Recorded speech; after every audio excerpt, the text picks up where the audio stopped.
एक बार देखिए, मैंने पहले भी कहा कि बिना समझे हम किसी चीज के पक्ष में रहें कि विपक्ष में रहें, शादी करने के पक्ष में हो कि शादी करने के विपक्ष में हो, उसका कोई मीनिंग नहीं है यदि उसकी जो एग्जिस्टेंशियल, उसकी जो नेचुरल जगह है, जब तक वहां नहीं पहुंचते।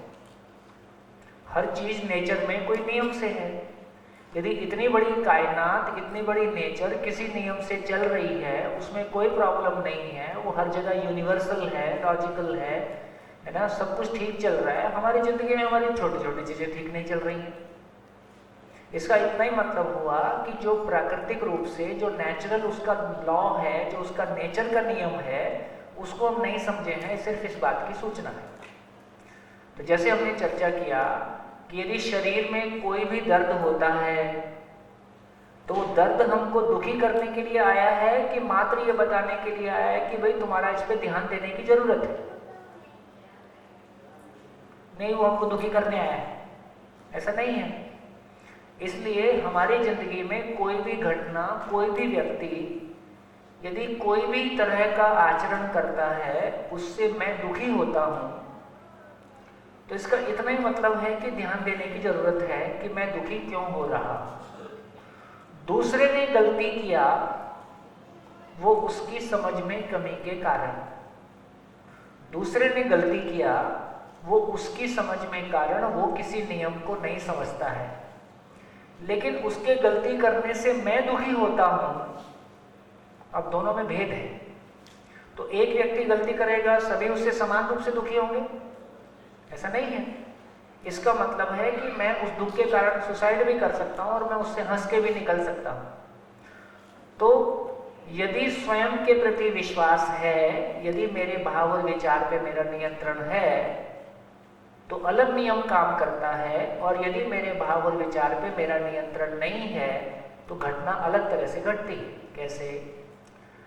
तो यदि मेरे भाव और विचार पे मेरा नियंत्रण है तो दूसरों की अयोग्यता से प्रभावित ना होना ही मेरी योग्यता है।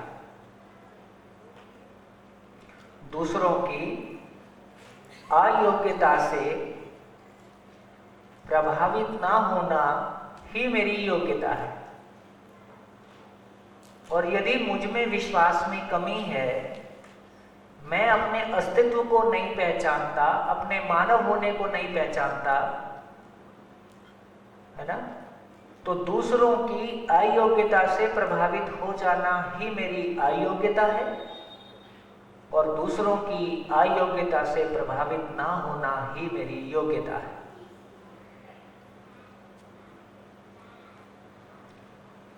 तो दूसरा उसकी समझ में कमी के कारण गलती कर सकता है, लेकिन मेरा उस गलती से प्रभावित होना ना होना इस बात पे डिपेंड करता है कि मुझ में विश्वास की कमी है कि नहीं है। यदि मैं नेगेटिवली प्रभावित हो गया, इसका मतलब ये किस बात की सूचना है? कि मुझ में विश्वास की कमी है, मैं अपने होने को, अपनी जिंदगी को नहीं समझता हूं। इसका मतलब यह हुआ कि तमाम घटनाएं, मेरी जिंदगी के आसपास घटने वाली तमाम घटनाएं मेरे लिए आईना है, मेरी जिंदगी की सूरत को पहचानने के लिए कि मेरी जिंदगी की सूरत कितनी स्वस्थ है और मेरी जिंदगी की सूरत और सीरत कितनी बीमार है।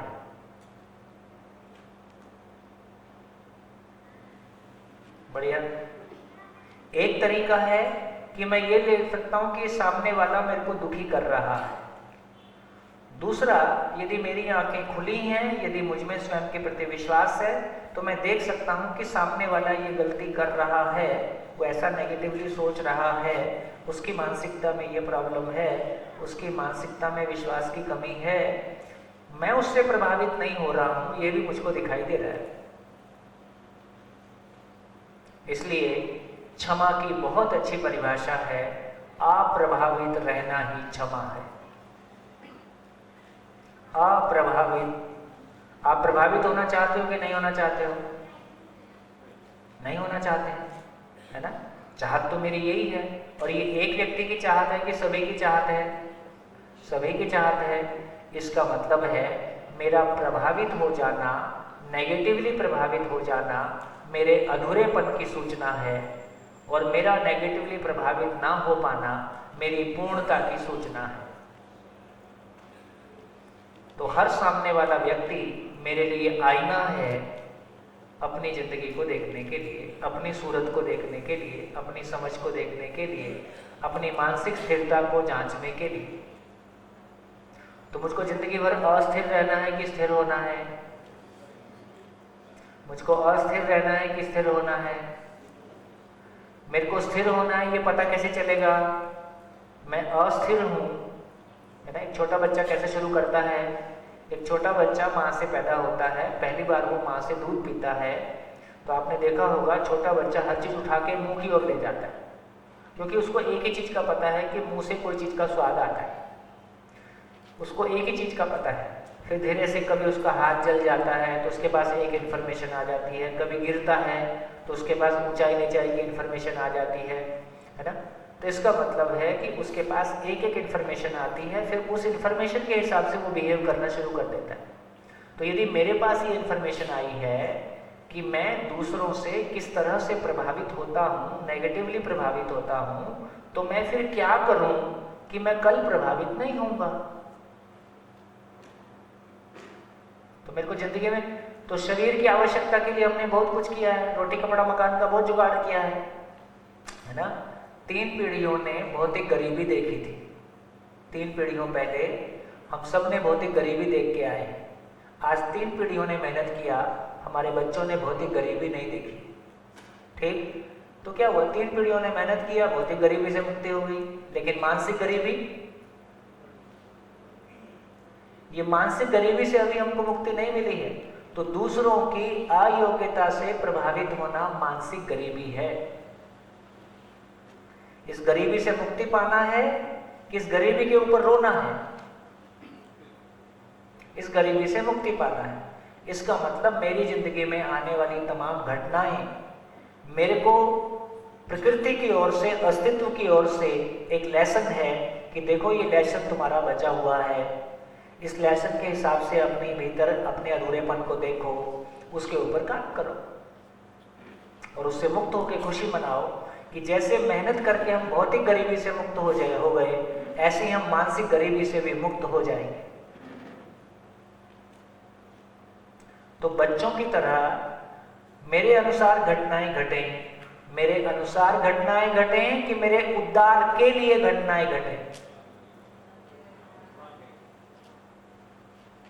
मैं तो बच्चा हूं, मेरे अनुसार घटनाएं मांगता हूं, तो मेरे अनुसार, क्योंकि मैं तो अपनी जिंदगी, अपनी नियति को नहीं समझता हूं, तो मैं मेरी नियति को नहीं समझता हूं। मैं मुझे जो मांगता हूं वो बच्चों की तरह से मांगता हूं। यदि बच्चों की तरह नियति मेरे को वो देती है जो मेरे लिए जरूरी है, मैं वो मांगता हूं जो मेरे शरीर के लिए जरूरी है, जिसमें मेरा विकास ना हो, मेरे को मुश्किलें फेस ना करनी पड़े, मेरे को कठिनाइयों से सामना ना हो, मेरे को हमेशा मेरी अनुकूलता बनी रहे। यदि हमेशा आपकी अनुकूलता बनी रहेगी तो आप आगे बढ़ोगे कि वहीं खड़े रहोगे?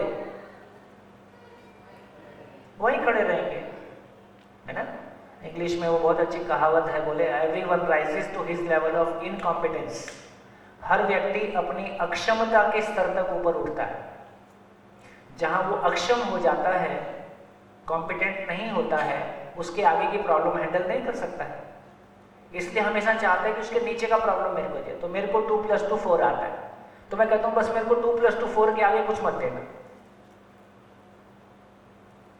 क्या लगता है, ये चलेगा? यदि ऐसा ही मिलेगा तो जिंदगी में विकास होगा? तो मैं हमेशा समस्याओं से भाग जाऊंगा, मैं शादी से भाग जाऊंगा, मैं बच्चों से भाग जाऊंगा, मैं समाज की जिम्मेदारियों से भाग जाऊंगा, है ना। हमेशा मेरे अनुकूल जिंदगी चाहूंगा, मेरे अनुकूल पति मिल जाए, मेरे अनुकूल घर मिल जाए, मैं जो सोचूं वही ठीक है।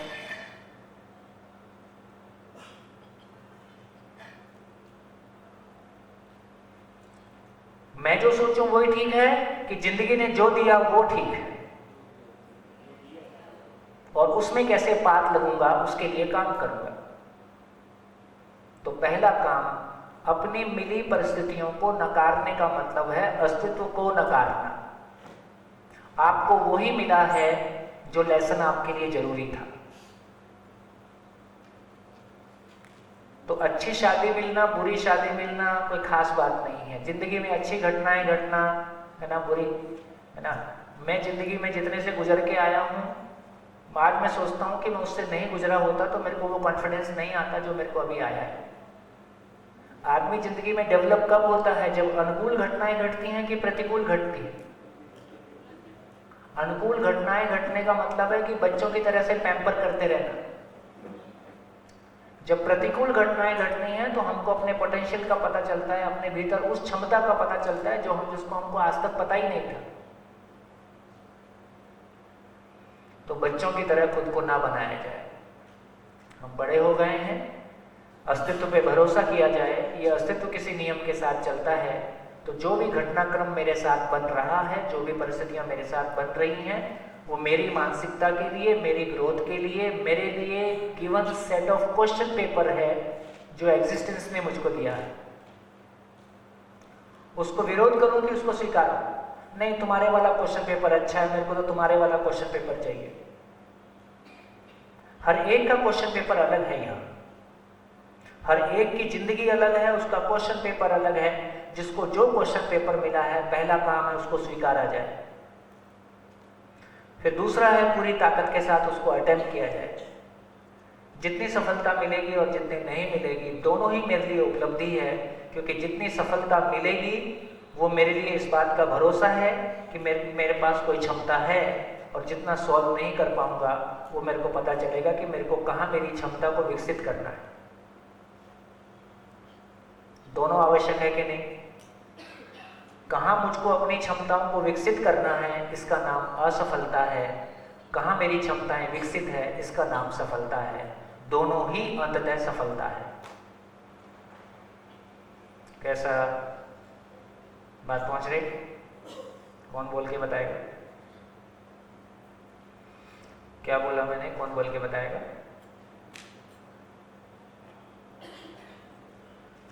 कौन बोलेगा? माइक। में दुखों का आना दुखी करने के लिए नहीं है, मात्र ये सूचना है कि कमी कहाँ है, गैप्स कहाँ है और उसको कहाँ भरा जाए। दूसरों की अयोग्यता से प्रभावित ना होना ही योग्यता है। दूसरा अपनी गलती समझ के, गलत समझ के चलते गलत हो सकता है। अगर हम नेगेटिवली प्रभावित हुए, उसका मतलब हम में विश्वास की कमी है, मानसिक गरीबी है। उससे अप्रभावित रहना ही क्षमा है। नेगेटिवली प्रभावित होना ही अपूर्णता है। नेगेटिवली प्रभावित होना ही अपूर्णता है। अपूर्णता है। अपूर्णता। गुजराती। कोई नहीं। बढ़िया। घटना हमारी जिंदगी में बनती, हर घटना हमारे हाथ में नहीं होती है। घटना कोई भी जो घटती है वो हमारे लिए ही घटती है, जो हमें लेसन सिखाने के लिए ही घटती है। तो सबसे पहला काम है उसको एक्सेप्ट किया जाए, उसको अटेम्प्ट किया जाए, तो हमें हमारी क्षमता पता पड़ेगी। क्षमता पता पड़ेगी तो अगर पॉसिबिलिटी है कुछ उसमें विकास हो सकता है तो हम विकास कर पाएंगे। मंथन जानी फ्रॉम भावनगर। सर, अभी आपने जो बोला और जो मैडम ने बोला, तो उनको ऐसा कहा जा सकता है इन पूरी बात को कि जो स्वीकार की भूमिका है वो वहाँ उच्च कक्षा पे है। इनका ये तात्पर्य निकाला जा सकता है क्या? जो जैसा है, आपने जैसे बोला कि अपूर्णता है किसी में, अयोग्यता है, तो उनको हम एक्सेप्ट कर लेते हैं, उनसे हम प्रभावित नहीं होते हैं। मतलब पहला काम ये है कि मान लो पति पत्नी संबंध की बात करें तो ना तो हम अभी पूर्ण हैं और सामने वाले से हम पूर्णता की अपेक्षा करते हैं। तो यदि मैं एक व्यक्ति के रूप में देखूं तो क्या मुझको अपने गैप्स देखने आते हैं? अभी हमको अपने गैप नहीं दिखते हैं, हमको सामने वाले के गैप दिखाई देते हैं और सामने वाला हमारे गैप देखता है। जब सामने वाला मेरे गैप देखता है, मैं सामने वाले के गैप देखता हूँ, वो मेरे को ठीक करना चाहता है, मैं उसको ठीक करना चाहता हूँ, मैं उसकी गलती बताता हूँ, वो मेरी गलती बताता है, ना मुझको ठीक होना है क्योंकि मुझको लगता ही नहीं कि गैप है, मुझको लगता है गैप तुम्हारा है। तो इस तरह से दोनों का संबंध नजदीक आएगा कि दूर जाएगा? दूर जाएगा। और यही हो रहा है, जिंदगी भर हम एक दूसरे को ठीक करने की कोशिश कर रहे हैं और इस पूरे प्रोसेस में संबंध ही दूर हो रहा है और ठीक कोई नहीं हो रहा है। अब उसमें जो भी कमियां हैं और मुझ में भी कोई कमियां हैं, हम दोनों मिलके अपनी कमियों को पूरा कैसे करें, ये साथ साथ होने का मतलब है। तो यदि ये तय हो जाएगा कि दोनों अपनी कमियों को पूरा कैसे करें और मिलके एक दूसरे को कॉम्प्लीमेंट कैसे करें, तो मैं दूसरे की गलतियां बताने की बजाय उसको सपोर्ट करूंगा, वो मेरी गलतियां बताने की बजाय मुझको सपोर्ट करेगा। मैं भी अपने में पूर्णता चाहता हूं, वो भी अपने में पूर्णता चाहता है। ये कब हो पाएगा? जब मेरे पास वो एग्जिस्टेंशियल कैनवस उपलब्ध है, प्रकृति का वो आईना उपलब्ध है, जिसमें कि हम दोनों मिलके अपनी पूर्णता देख सकते हैं और अपनी जर्नी को सफल कर सकते हैं। मैं मेरी कंडीशनिंग के हिसाब से चाहूंगा कि मेरे को तो इस साइज का हस्बैंड चाहिए था। जैसा दुकान में सामान खरीदने जाते हैं ना, तो लड़के को भी लगता है मेरे को तो इस साइज की चाहिए। ये तो हमने तो अभी रूप, रंग और शरीर से बाहर ही नहीं आ पा रहे हैं, आदमी तक कहाँ जाएंगे? तो यदि हमारी वो क्लैरिटी बनती है तो एक बार फिर वो मानव के बारे में पूरी क्लैरिटी बनती है, अपनी पूर्णता के बारे में क्लैरिटी बनती है, अपूर्णता की यात्रा पूर्णता में कैसे बदलना है। देखो, मात्र पिछले 2-3 पीढ़ियों ने जिस तरह से साइंस, टेक्नोलॉजी, इंजीनियरिंग हमारे बीच में आई है, उससे हमने अपनी भौतिक गरीबी से मुक्त किया है।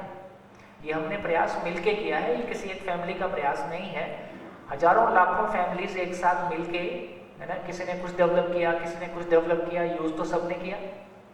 तो इसका मतलब ये हुआ है कि इसका मतलब यदि अभी हमको ये मानसिक गरीबी वाला पार्ट दिखता है कि इतने तमाम साधन होने के बावजूद, कभी हमको लगता था कि घर अच्छा हो जाएगा, जिंदगी बेहतर हो जाएगी, गाड़ी आ जाएगी, बेहतर हो जाएगा, है ना, और बच्चे फॉरेन में सेटल हो जाएंगे और यूं त्यों। आज ऐसे तमाम लोग हैं जिन्होंने जितना सोचा नहीं था उतना पैसा उनके पास आया है, बच्चे जैसे चाहते थे उससे ज़्यादा अच्छे सेटल हो गए हैं, फिर भी हम सेटल नहीं हुए हैं मानसिक रूप से। इसका मतलब ये यात्रा विशेष है। तो भौतिकता की यात्रा एक लेवल पे पूरा करने के बाद में अब निष्कर्ष ये आ रहा है कि भौतिकता की यात्रा है, ये मानसिक यात्रा अलग दुनिया है। इसको समझे बिना इस दुनिया को हैंडल नहीं किया जा सकता है। तो अब हम फिर से एक बार एक नई यात्रा को शुरू कर रहे हैं कि हाँ, इस मानसिकता की यात्रा को कैसे हैंडल किया जाए। तो प्रॉब्लम सामने वाले व्यक्ति में नहीं है, प्रॉब्लम मेरी है कि मैं उस घटना से प्रभावित होता हूँ, नंबर 1, और मैं उस घटना को हैंडल नहीं कर पाता हूँ, नंबर 2। मेरी अपने गैप्स को देख के मेरी पूर्णता की यात्रा नहीं चल रही है, नंबर 3।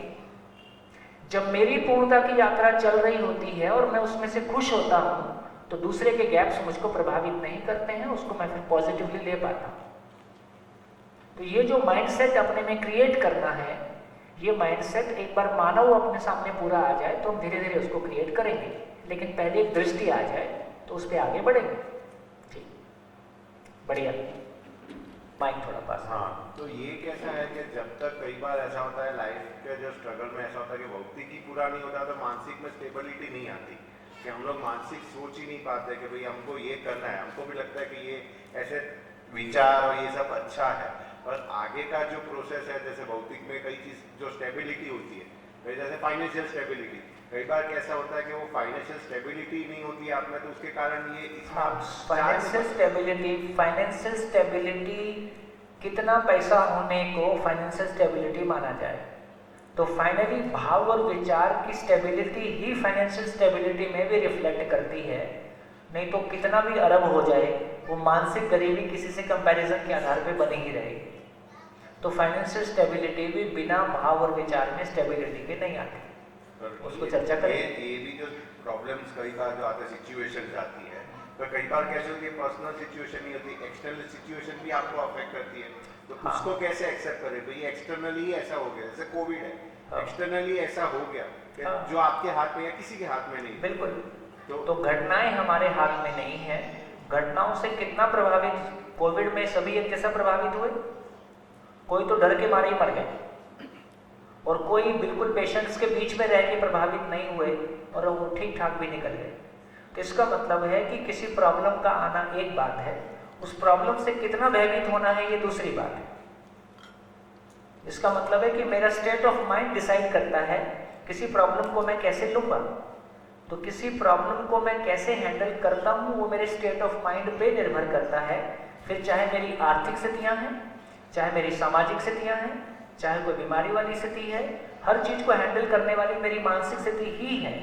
और यदि मेरी मानसिक स्थिति को मैंने ठीक से हैंडल नहीं किया है, हर जगह में मैं ओवरबर्डन रहता हूँ, प्रेशराइज्ड रहता हूँ और दबाव में रहता हूँ। तो हमने बाहरी चीज़ों को बेहतर करने के लिए कुछ कोशिशें की हैं, लेकिन ये माइंडसेट को बेहतर करने के लिए कोई डायरेक्ट टूल हमारे पास नहीं था। तो अब एक डायरेक्ट टूल हमारे पास है, इसको प्रयोग करके देखते हैं। हाँ, फॉर एग्जाम्पल जॉइंट फैमिली में रहते हैं, हाँ, कुछ प्रॉब्लम्स, कुछ issues, for example mother in law ने किया कि ननद के हाँ। दिन ईच एंड एवरी टाइम खुद को इस तरीके से माइंड सेट लेकर जाना कि मेरी गलती की वजह से दुखी हूँ या बहुत आपको यदि भाई जैसे आप ही उसको छोड़ दो, एग्जाम्पल मैं दूसरा एग्जांपल ले रहा हूँ। कोई आपसे कहे कि 2 + 2 हमारे यहाँ तो 5 होता है, तो आपको कैसा लगेगा? आप उससे प्रभावित होगे? नहीं, आपको कोई फर्क पड़ेगा? नहीं, नहीं पड़ता है, बस इतना ही होता है। जब हम किसी इवोल्व स्टेट ऑफ माइंड के साथ होते हैं तो दूसरे का कहा सुने से हम प्रभावित नहीं हो रहे हैं। हम हो रहे हैं इसका मतलब हम अभी इवोल्व नहीं है, हमको अपने पे काम करना है। इसका केवल इतना ही मतलब है और कोई मतलब नहीं। कोई आपसे कहे कि हमारे यहाँ तो कैंपा कोला पी के प्यास बुझती है, आप प्रभावित होते? नहीं। तो इसका मतलब है कि समझ है तो गलती नहीं है, गलती है तो समझ नहीं। जिस मामले में हमारी समझ बन गई है, जिस मामले में हमारी क्लैरिटी है, उसमें हमको दूसरा कुछ भी कहे उसमें शंका पैदा नहीं होती है। अभी हमको अपने बारे में कोई क्लैरिटी नहीं है तो कह देता है कि तुम बहुत अच्छी हो, लगता है मैं अच्छी हूँ। किसको कहता है तुमको कोई अकल नहीं है और तुम्हारा खानदान भी ऐसे ही, तो ऐसा लगता है खानदान को बोल दिया, मेरे को ऐसा बोल दिया। कारण को क्या बोलेगा ये उसकी चॉइस है, उससे मैं प्रभावित होऊंगा कि नहीं होऊंगा ये मेरी स्टेट ऑफ माइंड पे निर्भर करता है। वो केवल मेरे को आईना दिखा गया, अब आईने में मेरे को अपनी शक्ल दिख गई तो मेरे को करना ये था कि अपनी शक्ल ठीक करनी थी। अब मैं आईने को ढूंढ रहा हूं, मैं कब उसको फोड़ूंगा? कभी तो मेरा दिन आएगा, मैं तो मुंह की मुंह में सुना देती हूँ, है ना, और मैंने तो सुना दिया था, मैंने तो बता दिया था, ठीक है, और कोई किसी का नहीं है, कुछ भी कर सकते हैं। पर प्रैक्टिकली कैसे? प्रैक्टिकली वही है जो मैं कह रहा हूँ, उतना ही है, उतना ही है। कोई आपको आके बोलता है कि नहीं हमारे यहाँ देसी गाय का घी से प्यास बुझती है, सौराष्ट्र में देसी गाय का घी बहुत है, तो आपको क्या फर्क पड़ेगा? पर ठीक है तुम उससे बढ़ाओ। तो जिस मामले में हम कंफ्यूज नहीं हैं, जिस मामले में हमारी क्लैरिटी है, उस मामले में हम प्रभावित नहीं होते हैं। जिस मामले में हम प्रभावित होते हैं इसका मतलब उस मामले में हमारी क्लैरिटी नहीं है। इतना ही है, इतना ही है, इतना ही है, ना कम ना ज्यादा, खत्म।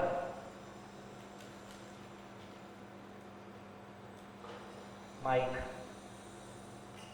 तो अभी जैसे मैम ने बोला कि ये सिचुएशन हो जाती है तो उस पर गुस्सा आ जाता है, ये सिचुएशन होती है तो हम हमेशा हम ही क्यों समझें।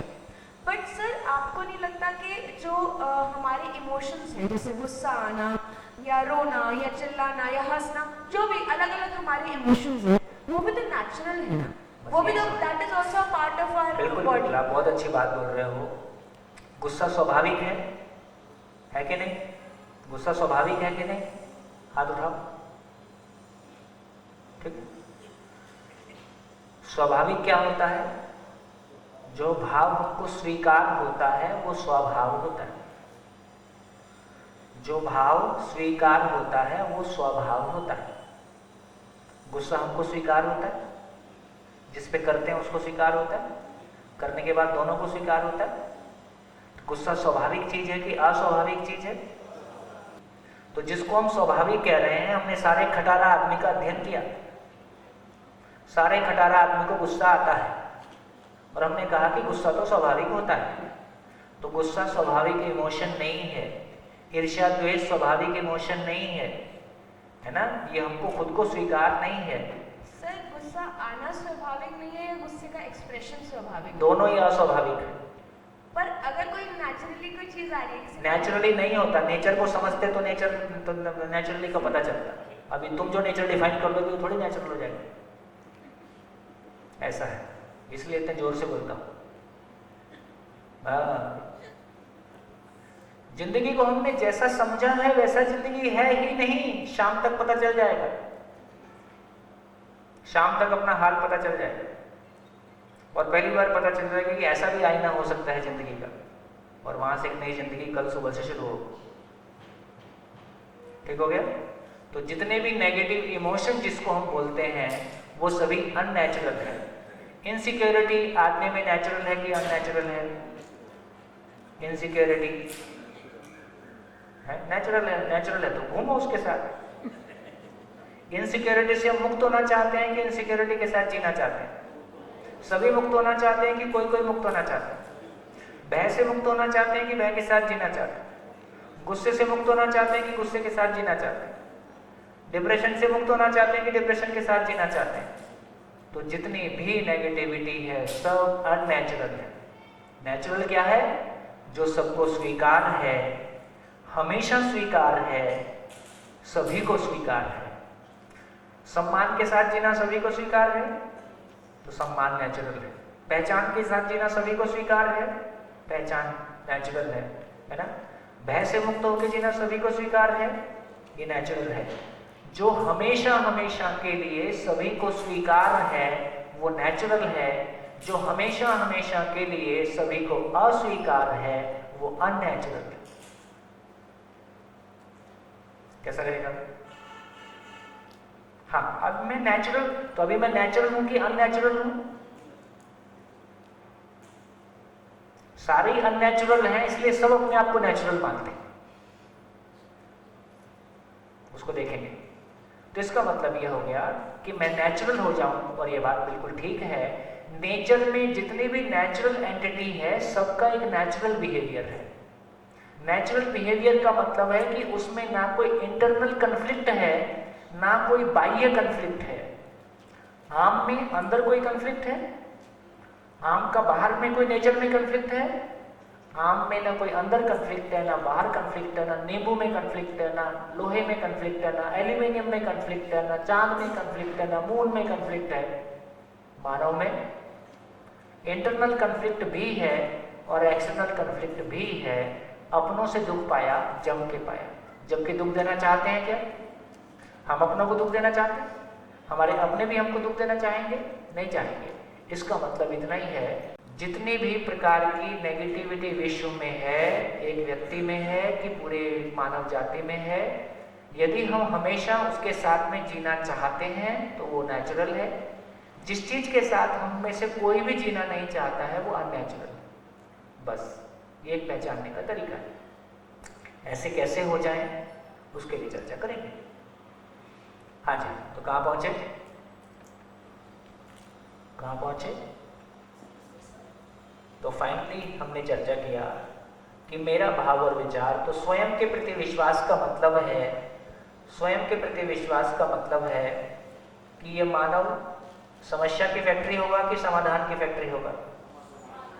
तो ये मानव समाधान का फैक्ट्री होगा, है ना। समाधान संपन्न होगा, समझण संपन्न होगा, है ना, शिकायत मुक्त होगा, उसी का नाम शिकायत मुक्त है।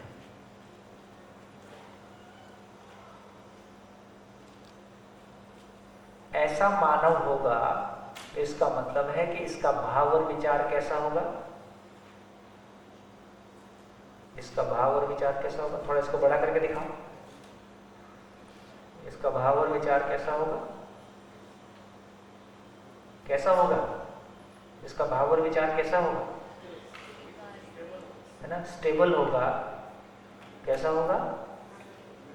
हमेशा के लिए सुखदायी होगा, हमेशा सुखदायी होगा। कितने लोग ऐसा चाहते हैं कि मेरा भाव और विचार हमेशा के लिए सुखदायी हो जाए? है ना, ये नेचुरल है। जो हम सभी चाहते हैं, धरती के सभी मानव चाहते हैं, वो नेचुरल है, तो मेरा भाव और विचार हमेशा के लिए सुखदायी हो जाए, है ना। ऐसा मानव समाधान से संपन्न होगा, ऐसा मानव शिकायत मुक्त होगा, है ना, वो सॉल्यूशन के साथ होगा। इसका मैनिफेस्टेशन संबंध के प्रति विश्वास होगा।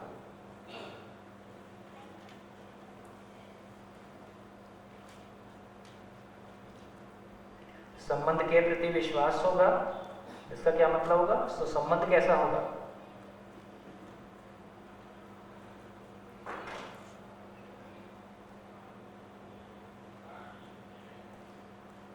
तो संबंध कैसा होगा?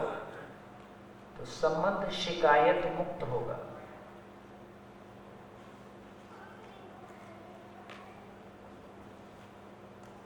कितने लोग ऐसा चाहते हैं कि हमारे संबंध शिकायत मुक्त हो?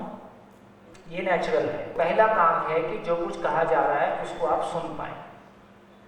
तो बिल्कुल अपने घर वापस आ जाइए जब शादी नहीं हुई थी, और आप उस समय में खड़े होकर सुनिए जब आप अनमैरिड थे और जब आप स्कूल जाते थे, है ना, जहाँ तक समस्याएं नहीं शुरू हुई थी, उस पॉइंट पे खड़े होकर सुने। उस पॉइंट पे खड़े होकर सुनेंगे तो आप सुन पाएंगे, एक मानव के रूप में अपने आप को देख पाएंगे। अभी की जो स्थितियां हैं जिसमें मेल डोमिनेशन है और तमाम तरह की दुर्घटनाएं हमारी ज़िंदगी में घटी हैं, जब मैं कुछ भी कहता रहता हूँ वो सब आपके चित्त में चलता रहता है।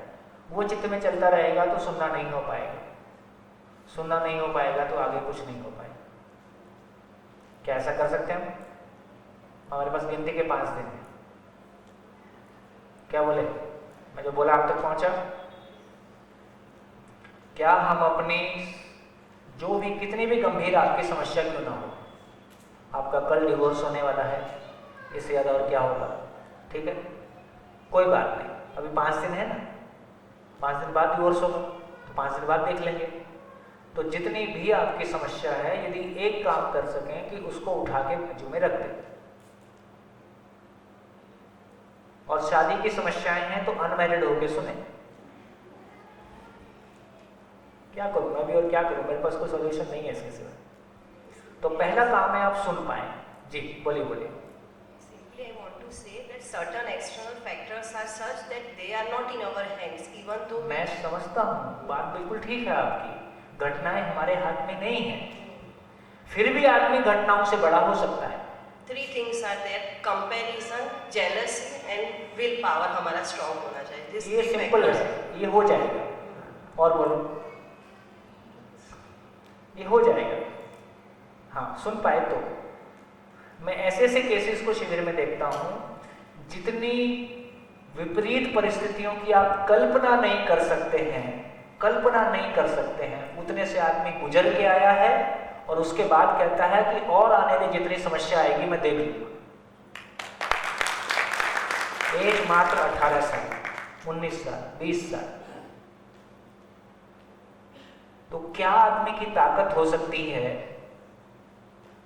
ये आदमी के भीतर ये सोचने समझने वाली ताकत अनलिमिटेड है। इस ताकत को अभी हमने कभी ठीक से नहीं देखा है, इसका प्रयोग नहीं किया है। तो मैं ये कहना चाहता हूँ कि देखो, परंपरा में भी ऐसे कहा गया है कि जब आप अपनी प्रॉब्लम को देख के दुखी हो रहे होते हो तो भाई अब दूसरों की प्रॉब्लम देख लो यार, वो तो आपसे ज़्यादा बड़ी प्रॉब्लम से लोग गुजर रहे होते हैं। तो खैर ऐसा कह के उसका कोई सोल्यूशन तो नहीं निकलता है, लेकिन एक बार कम से कम अपनी प्रॉब्लम के साथ उभरने की हिम्मत हमारी आ जाए, उसमें कोई रास्ता निकलने की बात है। तो मैं ये कहना चाहता हूँ कि बिल्कुल बात आपकी ठीक है कि घटनाएं हमारे हाथ में नहीं हैं, और हम में से जब कोई व्यक्ति किसी प्रॉब्लम से गुजर रहा होता है, उसका पूरा प्रभाव उसकी मानसिकता पे, उसके दबाव के साथ में बना ही रहता है। ऐसे में उससे उभर के खुली हवा में सांस लेके कुछ नया सोच पाना बहुत आसान नहीं होता है। फिर भी इसके अलावा कोई रास्ता नहीं है कि एक बार हम फ्रेश, है ना, दोबारा फ्रेश रिफ्रेश मारते हैं कंप्यूटर में, रिफ्रेश मार के फिर से एक बार कोशिश करते हैं कि ये 5 दिनों में बोर्ड के साथ साथ चलने की कोशिश करते हैं। यदि आप बोर्ड के साथ साथ चल पाते हैं तो मैं आपको भरोसा दिलाता हूं कि कम से कम 5 दिन में आप कितने भी सीवियर समस्याओं के साथ हैं, एक आशा की किरण दिख जाएगी कि चीज़ें हैंडल हो सकती हैं। जो निराशा है ना, कुछ नहीं हो सकता है, कुछ नहीं बदलेगा, सब ऐसे ही चलता है, संसार ऐसे ही है, इसकी बजाय चीज़ें ठीक हो सकती हैं। ठीक है, कोई समय लगेगा लेकिन कोई रास्ता है, कुछ हो सकता है, ऐसी आशा की किरण बन जाता है। हाँ जी, मैंने कहा था वो आपने किया। हाँ, स्वयं के प्रति विश्वास, ये अभिव्यक्ति का मैनिफेस्टेशन संबंध के प्रति विश्वास में होता है। इसको कोई किसी के पास पहुंच रहा है यहाँ कि ऐसा हो सकता है? कौन बोलेगा? माइक। नाम गोहिला मानसी है, मैं आत्मीय कॉलेज से आई हूँ। अगर स्वयं पर विश्वास होगा तो हम किसी व्यक्ति से प्रभावित नहीं होंगे, और हम उस व्यक्ति से प्रभावित ना हो तो हमें उसके प्रति बुरे ख्याल नहीं आएंगे, और हम उसके बारे में कुछ गंदा नहीं सोचेंगे, और हमारा रिलेशन अच्छा रहेगा। वो रिलेट करता होगा ना संबंध के प्रति विश्वास के साथ। इसका मतलब है किसी घटना को हैंडल करने की पहली योग्यता है कि आप उससे प्रभावित नहीं होते। इसलिए मेडिकल साइंस के कोड ऑफ कंडक्ट में भी ऐसा है कि कोई डॉक्टर अपने रिलेटिव का ऑपरेशन नहीं करेगा।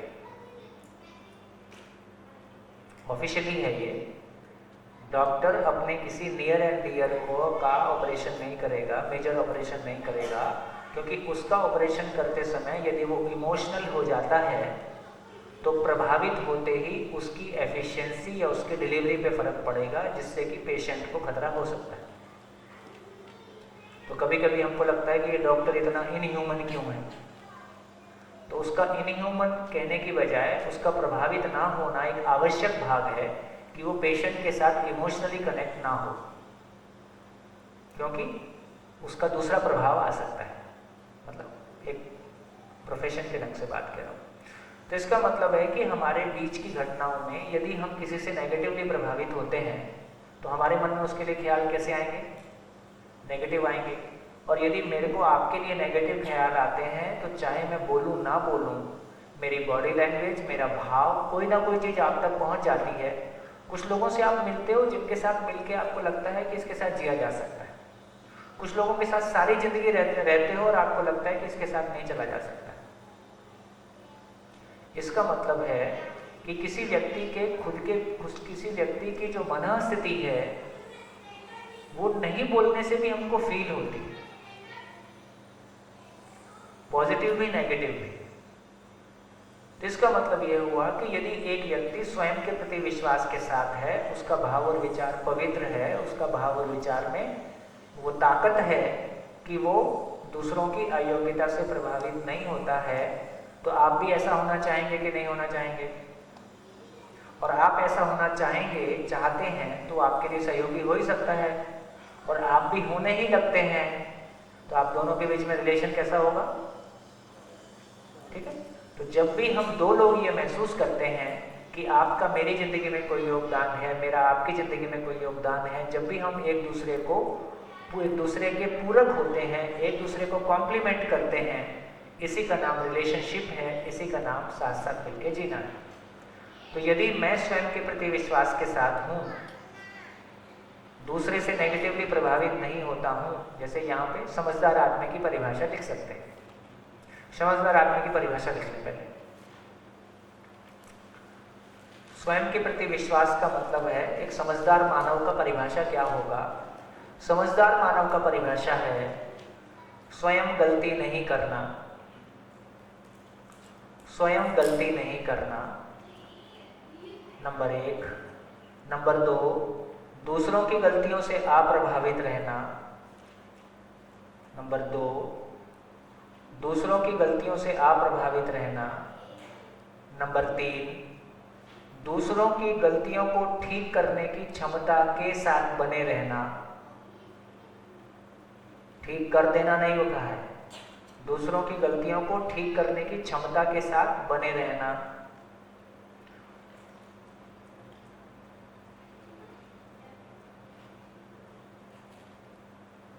दूसरा ठीक होना चाहता है तो सहयोग उपलब्ध कराना। दूसरा ठीक होना चाहता है तो सहयोग उपलब्ध कराना।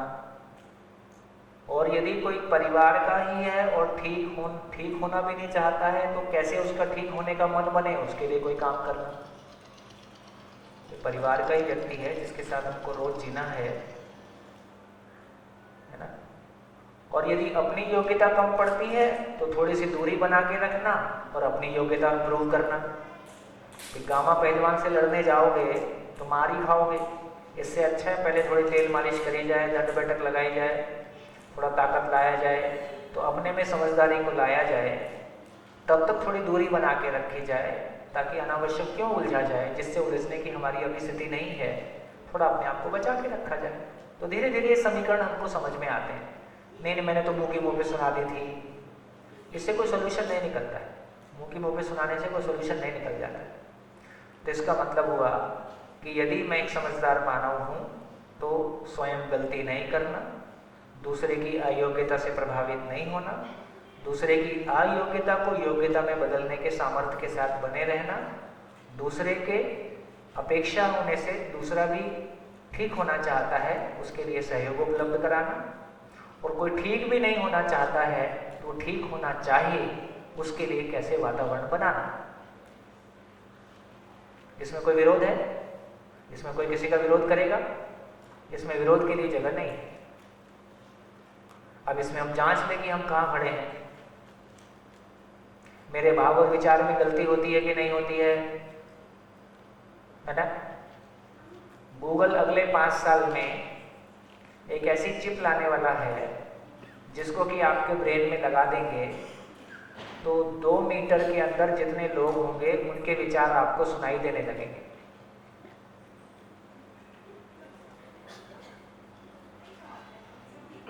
अपने तो सुनाई देते ही हैं, अपने तो सुनाई देते ही हैं, लेकिन दूसरों के भी सुनाई देने लगेंगे। तो ये दुनिया कैसी होगी? तो 5 साल बाद की दुनिया कैसी होगी? है कैसी होगी? 2 गज दूरी तो बढ़िया मेंटेन रहेगी, है? कोविड नहीं होएगा। पहला फायदा ये होएगा कि 2 गज दूरी परमानेंटली, और हस्बैंड वाइफ एक कमरे में सोएंगे, 2 गज दूर ही रहेंगे, क्योंकि नहीं तो 2 गज के बीच में आ गए तो वैसे ही दूर हो जाएंगे। तो 2 गज दूरी पे बने रहें तो 2 गज से कम दूरी में नहीं आएंगे, ताकि 2 गज दूरी बनी रहे तो कम से कम हस्बैंड वाइफ बने रहे। क्या लगता है? हमारे भाव और विचार में 24 घंटे में कितने समय कोई अव्यवस्था का विचार, कोई अव्यवस्था का भाव आते रहता है? कितने समय? कितने समय? चलता ही रहता है कुछ ना कुछ, किसी ना किसी के लिए। अच्छी बात है कि दूसरे को मेरे भाव और विचार का पता नहीं चलता है, नहीं तो दुनिया में जनसंख्या की प्रॉब्लम वैसे ही सॉल्व हो जाएगी, निपटा देंगे सब एक दूसरे को, है ना? तो मेरा ये भी कहना है कि जितने प्यार, विश्वास और सम्मान के लायक हैं, उतना प्यार, विश्वास, सम्मान हमको मिलता है कि उससे कम मिलता है? उतना मिलता है कि कम मिलता है? कितने लोग को शिकायत है कि कम मिलता है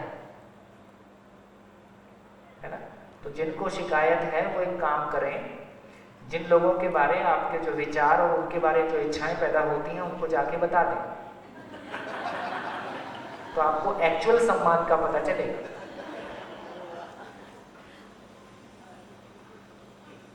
समझ में आया? तो इसका मतलब मूल बात ये नहीं है कि प्रॉब्लम सामने वाले में है। जैसा कि मैंने पहले भी कहा, हमने अपनों से दुख पाया कि अपने आप से ज्यादा पाया? कहने वाले ने तो एक बार कहा था, लेकिन मैंने उसको सोच सोच के कितनी बार अपने आप को दुख दिया है ना? तो इसका मतलब है ज्यादा दुख हमने अपने आप से पाया है। एक बार मेरे को अपनी सोचने, अपने भाव और विचार की जो मशीन है, मेरे भीतर ये मशीन कहीं तो काम करती होगी जिसका डायरेक्ट फर्क मेरे सुख पे पड़ता है। तो इसका मतलब है ये भाव और विचार की मशीन अभी मेरे नियंत्रण में है कि दूसरा उसको नियंत्रित करता है? मेरे भाव और विचार की मशीन मेरे नियंत्रण में है कि दूसरा उसको नियंत्रित करता है? जोर से बोलो। दूसरा। तो मैं स्वतंत्र हूं कि गुलाम हूं? अब गुलाम आदमी और कैसा रहेगा? तो कोई भी उसको दुखी करके चल देता है। तो इसका मतलब है कि कोई भी मेरे को दुखी करके चल दे, ये अधिकार किसने दिया है? मैंने। ये अधिकार मैंने ही दूसरों को दिया है। तुम कभी भी मुझको दुखी कर सकते हो, क्योंकि मेरा भाव और विचार तो प्रभावित होने के लिए तैयार ही है। तो मेरा भाव और विचार यदि स्टेबल हो जाता है, मैं एक स्टेबल स्टेट ऑफ माइंड को पा जाता हूँ, मैं एक पीस ऑफ माइंड को पा जाता हूँ। स्टेबल स्टेट ऑफ माइंड को पा लेना ये मेरा पुरुषार्थ है, ये मेरी मेहनत है। मेहनत करके जैसे हम भौतिक गरीबी से मुक्त हुए हैं, ऐसे ही हम मेहनत करके मानसिक गरीबी से भी मुक्त हो सकते हैं, अपनी स्टेट ऑफ माइंड को हैंडल कर सकते हैं। अभी केवल भरोसा दिला रहा हूँ, ठीक, धीरे धीरे देखें कैसे होगा। तो इसका मतलब ये हुआ कि स्वयं के प्रति विश्वास का मैनिफेस्टेशन संबंध के प्रति विश्वास पे होता है। संबंध के प्रति विश्वास, स्वयं में तृप्ति हो गई और संबंध में तृप्ति हो गई तो परिवार में समृद्धि की जगह आ जाती है। परिवार में समृद्धि का मतलब है अभाव मुक्त परिवार।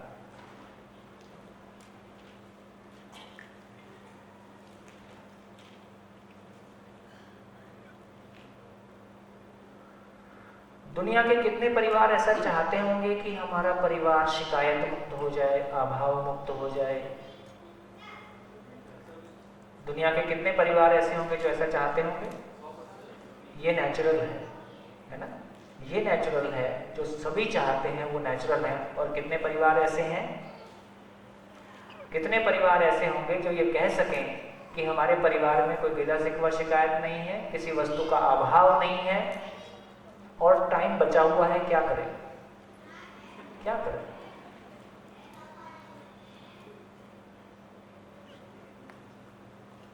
तो हम लोग के पास क्या टाइम बचा हुआ है तो शिविर लगा लेते हैं, क्या करें? हैं? हम लोग अटेंड कर लेते हैं। यही तो कॉम्प्लीमेंट करते हैं एक दूसरे को, मिलके दुख बांट लेते हैं, और क्या होगा? तो दोस्तों, सच्चाई यही है जहां से हमने बात को शुरू किया था। क्या ये धरती के किसी भी मानव को स्वीकार होगा कि हमारी सामर्थ्य इतनी भी नहीं है कि हम अपने परिवार की आवश्यकता पूरी कर सकें? क्या ये किसी को स्वीकार होगा? ये स्वीकार ही नहीं होता है। क्या स्वीकार होता है? यही स्वीकार होता है कि हम अपने परिवार के लिए भी समर्थ हो जाएं और दूसरे परिवारों के लिए सहयोगी हो जाएं। आदमी जब देने की जगह में होता है तब खुश होता है कि लेने की जगह में होता है तब खुश होता है? तो जिंदगी में कब तक लेते रहेंगे? कब देने की जगह में आएंगे? देखो, नेचुरल प्रक्रिया क्या है उसको देखो। जब हम स्कूल कॉलेज में होते हैं तो माँ बाप से पैसा मांगने में हक लगता है, अधिकार लगता है, कभी झिझक नहीं होती, आवश्यकता के लिए मांग ही लेते हैं। कॉलेज से बाहर निकलते ही कैसा हो जाता है? फिर मांगना कैसा लगता है? लेकिन घर भी वही है, पैसा भी है, अब क्यों मांगना ठीक नहीं लगता है? अचानक क्या बदल गया?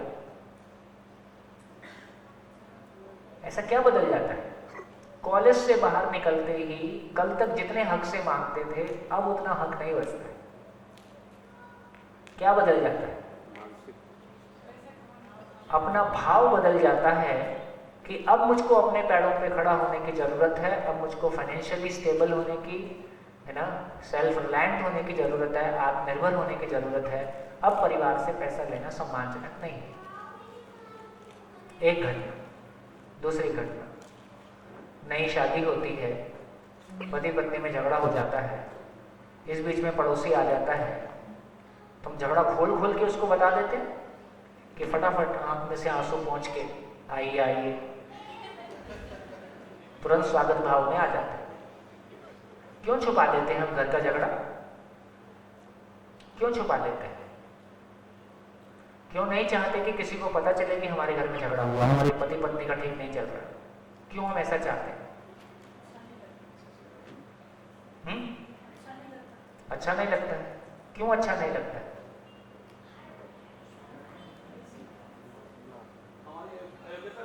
हाँ, तो किसी को शादी होते ही हम माँ बाप हो गए हैं, हम भावी माँ बाप हैं, और किसी माँ बाप को जीना नहीं आए, ये स्वीकार ही नहीं। सबको यही पता चले कि हमको जीना आता है, इसी में हमारा सम्मान है।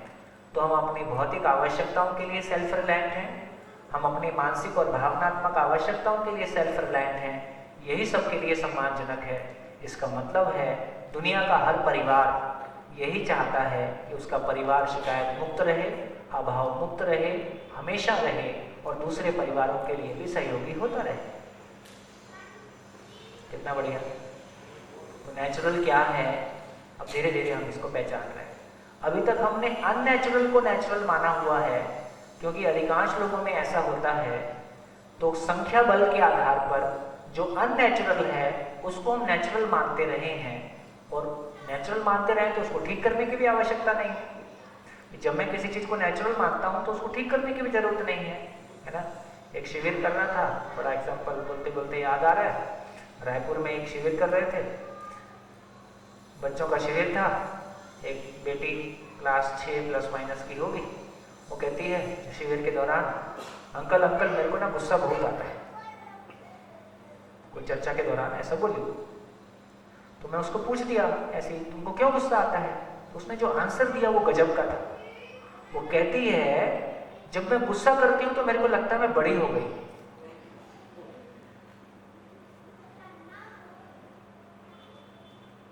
जब मैं गुस्सा करती हूं तो मेरे को लगता है मैं बड़ी हो गई हूं। बच्चे बच्चे रहना चाहते हैं कि बड़े होना चाहते हैं? अक्सर बच्चे अपने टीचर्स और पेरेंट्स की एक्टिंग करते हैं। अक्सर घर में बड़ा बच्चा छोटे बच्चों को वैसे ही डांट रहा होता है जैसे घर के बड़े उनको डांट रहे होते हैं, है ना। और हमारे घर के बड़े व्यक्ति को क्या अधिकार है? सबको डांटने का अधिकार किसको है? घर के बड़े लोगों को। तो घर के बड़े लोगों को सबको डांटने का अधिकार हो कि घर के बड़े लोगों को गुस्से से मुक्त जीने का अधिकार हो, सबको प्यार करने का अधिकार हो, सबको मार्गदर्शन देने का अधिकार हो, ऐसी जिंदगी जीने का अधिकार हो जिसको जीते हुए देख के सामने वाले को लगे कि जिंदगी ऐसी होती है। अभी हमको जीना आता नहीं है, हम दूसरों को बहुत ज़्यादा, अभी देखेंगे धीरे से इसको कहाँ गैप है और कैसे गैप रहता है। तो इससे ये पता चला कि हम अपने परिवार को कैसा देखना चाहते हैं, और यदि मेरा परिवार ऐसा हो गया तो मैं क्या करूँगा? यदि मेरा परिवार ऐसा हो गया तो मैं क्या करूँगा? दूसरे परिवार जो जिसके पास है वह उसको बांटेगा ही। दूसरे परिवार भी ऐसा हो जाए, इसका नाम भय मुक्त समाज है।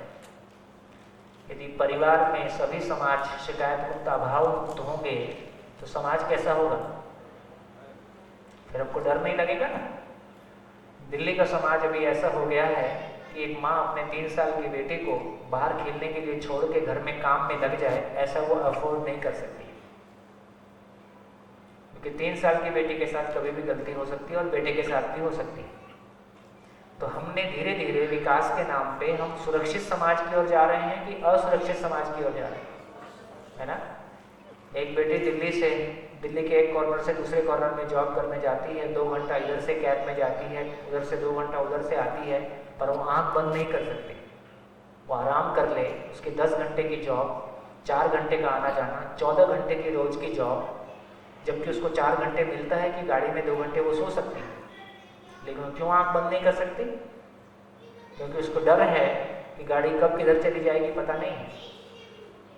तो इसका मतलब है कि हम एक ऐसे असुरक्षित समाज की ओर चल, और दूर क्यों जाएं? दूसरों से खतरा है कि अपनों से ही खतरा है? 80% महिलाएं अपनों के द्वारा फिजिकली अब्यूज्ड हैं और ये 50 के ऊपर के लोग हैं। ये अपने ही परिवारों की कहानी है। इसका मतलब है खतरा बाहर से नहीं है, खतरा घर में ही है। इस खतरे को, ये खतरा भाजपा के कारण नहीं है, कांग्रेस के कारण नहीं है, भारतीय संविधान के कारण नहीं है, है ना। ये किसी सिस्टम के कारण नहीं है, ये तो हमारी आपकी मानसिकता के कारण है। इसका मतलब है जब तक मानसिकता पे काम करना किसी पॉलिटिकल पार्टी का काम नहीं है, मानसिकता पे काम करना माँ बाप का काम है, समाज का काम है। समाज अपना काम नहीं कर रहा है तो तमाम तरह की ये प्रॉब्लम सामने है। सभी परिवार ऐसे हो जाएं, ज़्यादा मुश्किल, सभी परिवार ऐसे हो जाएं, यही सरकार और समाज का काम है।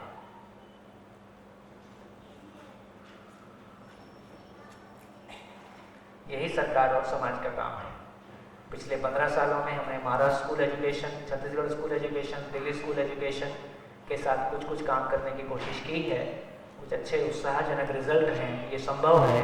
तो समाजों के साथ भी काम कर रहे हैं, सरकारों के साथ भी काम कर रहे हैं, और हमारे सभी मित्र, हम और हमारे सभी मित्र बिना किसी आर्थिक अपेक्षा के इस काम को करते हैं, परिवार भाव से इस काम को करते हैं, ये सोच के कि हमको कोई अच्छी चीज़ मिली है, अपनों के साथ इसको परिवार विधि से शेयर किया जाए, ऐसा करके कर्म आगे बढ़ता है।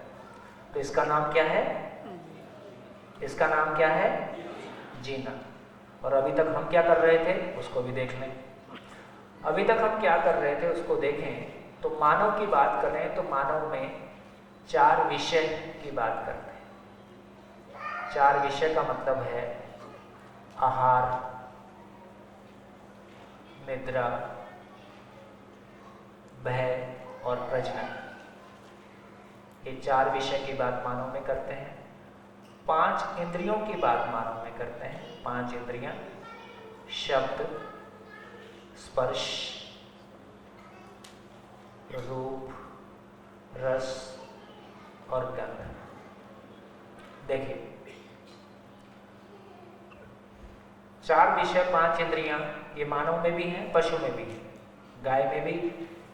गाय को सुनती भी है, कान भी होता है, स्पर्श भी होता है, रूप आँख भी होती है, जीभ गंध भी जीभ होती है ना, और गंध नाक भी होती है। कुत्ते में भी होती है, गाय में भी होती है, मानव में भी होती है। ठीक। आहार, निद्रा, भय और प्रजनन मानव भी करता है, कुत्ता भी करता है, गाय में भी होता है। ठीक है। पशुओं में भी होता है, मानव में भी होता है। टेक्निकली देखें तो 4 विषय और 5 इंद्रियों को जैसा मानव यूज करता है, पशु वैसे ही यूज करता है कि उसमें अंतर है? दोनों एक ही जैसा प्रयोग करते हैं कि दोनों में कोई अंतर है? क्या लगता है? हाँ जी, थोड़ा सा बोर्ड बड़ा कर दो, इसको बड़ा कर दो। तो देखिए मैं आपके सामने शेयर कर देता हूं। पशुओं को देखें तो वो 5 इंद्रियों को यूज करते हैं ताकि 4 विषय पूर्वक जिंदा रह सके। ज्यादातर गंध को प्रयोग करते हैं, तो शब्द, स्पर्श, रूप, रस और गंध के द्वारा आहार, निद्रा, भय और प्रजनन करते हुए अपने को जिंदा बनाए रखते हैं। ये ठीक है? बात पहुंच रही? हाँ जी, सभी तक पहुंच रहे? ठीक। मानव क्या करता है? मानव बिल्कुल इससे उल्टा करता है ना? क्यों करता है उसको समझेंगे। मानव 4 विषय को यूज करता है ताकि 5 इंद्रियों से सुख पा सके। मानव 4 विषय को यूज करता है ताकि 5 इंद्रियों से सुख पा सके।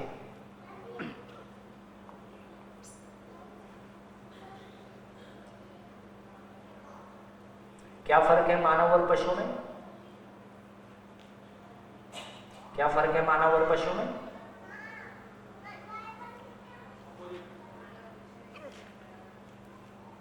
मानव के जीने का सेंटर पॉइंट जिंदा रहना है और मानव का सेंटर पॉइंट सुख है। कभी आपने सुबह ऐसा किया कि आज मैं क्या खा के जिंदा रहूंगा? क्या बोलते हो आप सुबह उठ के? आज सुबह उठ के क्या बोलते हो? नाश्ते के लिए क्या बोलते हो? कभी ऐसा बोलते हो आज मैं क्या खा के जिंदा रहूंगा? क्या बोलते हो? आज क्या बनेगा? तो भाव क्या रहता है? आज क्या नया सुख मिलने वाला है ना? तो देखिए कितनी बढ़िया बात है कि मानव इतनी इवोल्व स्पेसीज है कि वो जिंदा रहने की बात कब तक नहीं सोचता है। वो जिंदा रहने के बारे में कब तक नहीं सोचता है? जब तक कोरोना नहीं आया, जब तक वो बीमार नहीं पड़ता, जब तक एक्सीडेंट नहीं होता है। जब उसके जिंदा रहने पे खतरा ही मंडराने लगे तब वो जिंदा रहने की चर्चा करता है। उसके पहले वो जिंदा रहने की चर्चा ही कभी नहीं करता है। तब तक वो सारी चर्चा क्या कर रहा है? सुख किधर से आए, और ज्यादा सुख कहां से मिलेगा, और ज्यादा सुख कहां से मिलेगा। इसका मतलब क्या हुआ? मानव और पशु में ये अंतर क्यों है? मानव और पशु में ये अंतर क्यों है? क्यों है? अंतर पहुंच रहा है कि नहीं? हाथ खड़े करके बताओ, पहुंच रही बात? मानव और पशु में ये अंतर क्यों है? भाव विचार ज्यादा है। तो मानव में दो चीजें, जो वरदान जो सभी को प्राप्त है, मानव में कल्पनाशीलता है और मानव में कर्म स्वतंत्रता है। ये दो चीजें हर मानव में है। पशुओं में कल्पनाशीलता नहीं है, ये बहुत क्लियरली कहा जा रहा है। आप में से कुछ लोगों के मन में आ रहा होगा कि नहीं, पशु भी तो सोचते हैं। तो पशुओं में विचार पक्ष आंशिक रूप से होता है। पशुओं में उसका विचार उसके जिंदा रहने की सीमा में होता है और उसके वंश के अनुसार होता है। मानव में कल्पनाशीलता का मतलब, ऐसे कोई पक्षी यदि घोंसला बनाता है तो वो 1 BHK 2 BHK 3 BHK नहीं करेगा, है ना? बाप का बनाया हुआ ठीक ठाक मकान तोड़ के बेटा नया बना देगा, ठीक? तो इसका मतलब यह होता है कि मानव में शेर, जंगल का राजा, आप बोलते रहो बेघर है और हमेशा बेघर रहेगा, वो अपना घर नहीं बनाता। बंदर जैसा विकसित प्राणी अपना घर नहीं बनाता है तो हजारों साल बाद भी नहीं बनाएगा। उसमें ऐसा कोई विकास नहीं होगा कि हजारों साल पहले बंदर घर नहीं बनाता था, आजकल घर बनाने लगा है। गाय मर जाएगी, मांस नहीं खाएगी। शेर मर जाएगा, घास नहीं खाएगा। इसका मतलब है हर पशु अपने वंश के अनुसार जीने के लिए बाध्य है, वो उसको चेंज नहीं कर सकता। मानव के पास वो ताकत है कि संत का बेटा डाकू और डाकू का बेटा संत हो ही सकता है। तो मानव के पास कल्पनाशीलता की ताकत का मतलब है ये अस्तित्व क्यों है, ये सृष्टि किसने बनाई, मेरे जीने का पर्पस क्या है। कोई पशु आपके पास घूमता हुआ कभी सांड और बैल नहीं आएगा कि मेरे जीने का पर्पस क्या है ना, उसको ये क्वेश्चन ही नहीं आएगा। तो उसका क्वेश्चन इतना ही है कि उसके जिंदा रहने की, खुश हो रहे बच्चे, उसका क्वेश्चन नहीं आएगा, उसकी प्रॉब्लम ऐसी नहीं है, उसके पास वो सामर्थ्य ही नहीं है कि वो ऐसा सोच पाए। तो मानव एक बहुत इवोल्ड स्पेसीज है, लेकिन मानव ने अपने इवोल्ड पने को, अपने इवोल्ड होने को महसूस अभी नहीं किया है। अभी तक हमने अपनी कल्पनाशीलता से शरीर के साथ ही काम किया है, शरीर में ही सुख ढूंढा है, शरीर में ही पहचान ढूंढी है, शरीर के आगे हम नहीं गए हैं। ये हमारे दुख का कारण है। इसको और 10 मिनट में देखते हैं। इसका मतलब ये हुआ कि मानव में कल्पनाशीलता है, कर्म स्वतंत्रता है। मानव में कल्पनाशीलता के कारण उसका दूसरा एक्सप्रेशन और आता है। एक एक्सप्रेशन उसका सुख की तलाश है, दूसरा एक्सप्रेशन ही उसका सुख की तलाश के अर्थ में उसकी सम्मान और उसकी पहचान की तलाश है।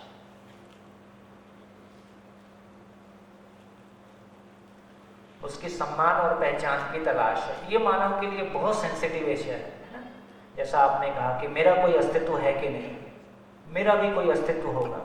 तो जब भी मेरे अस्तित्व पे खतरा पैदा होता है तो इससे ज़्यादा सेंसिटिव क्षण आदमी के लिए नहीं हो सकता है। तो मानव के लिए जिस तरह से उसकी पहचान रोटी कपड़ा और मकान के रूप में उसकी आवश्यकता है ही है, उतनी ही आवश्यकता उसकी पहचान की और सम्मान की है। और हमारी पहचान और सम्मान कहाँ से आता है? अभी हमारा पहचान और सम्मान कहाँ से आता है?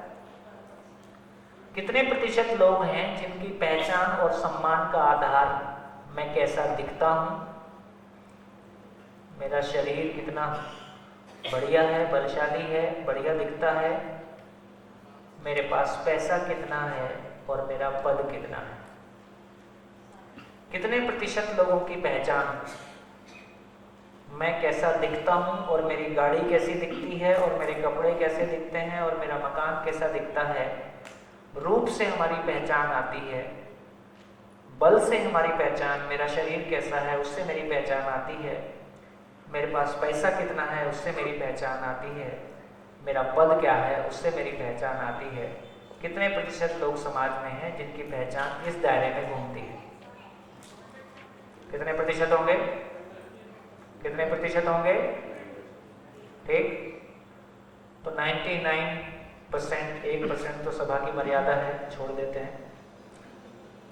तो दोस्तों अब देखो, अब गैप को पकड़ते हैं कि गैप मेरे दुख के कारण कहाँ पे है, दूसरा मेरे दुख का कारण कितना है और मैं मेरे दुख का कारण कितना हूँ, उस गैप को पकड़ते हैं। तो यदि हम पहचान के रूप में देखें, यदि मैं इससे पहचान पाना चाहता हूँ तो मैं पहचान और सम्मान कैसा चाहता हूँ, स्थायी हो कि अस्थायी हो?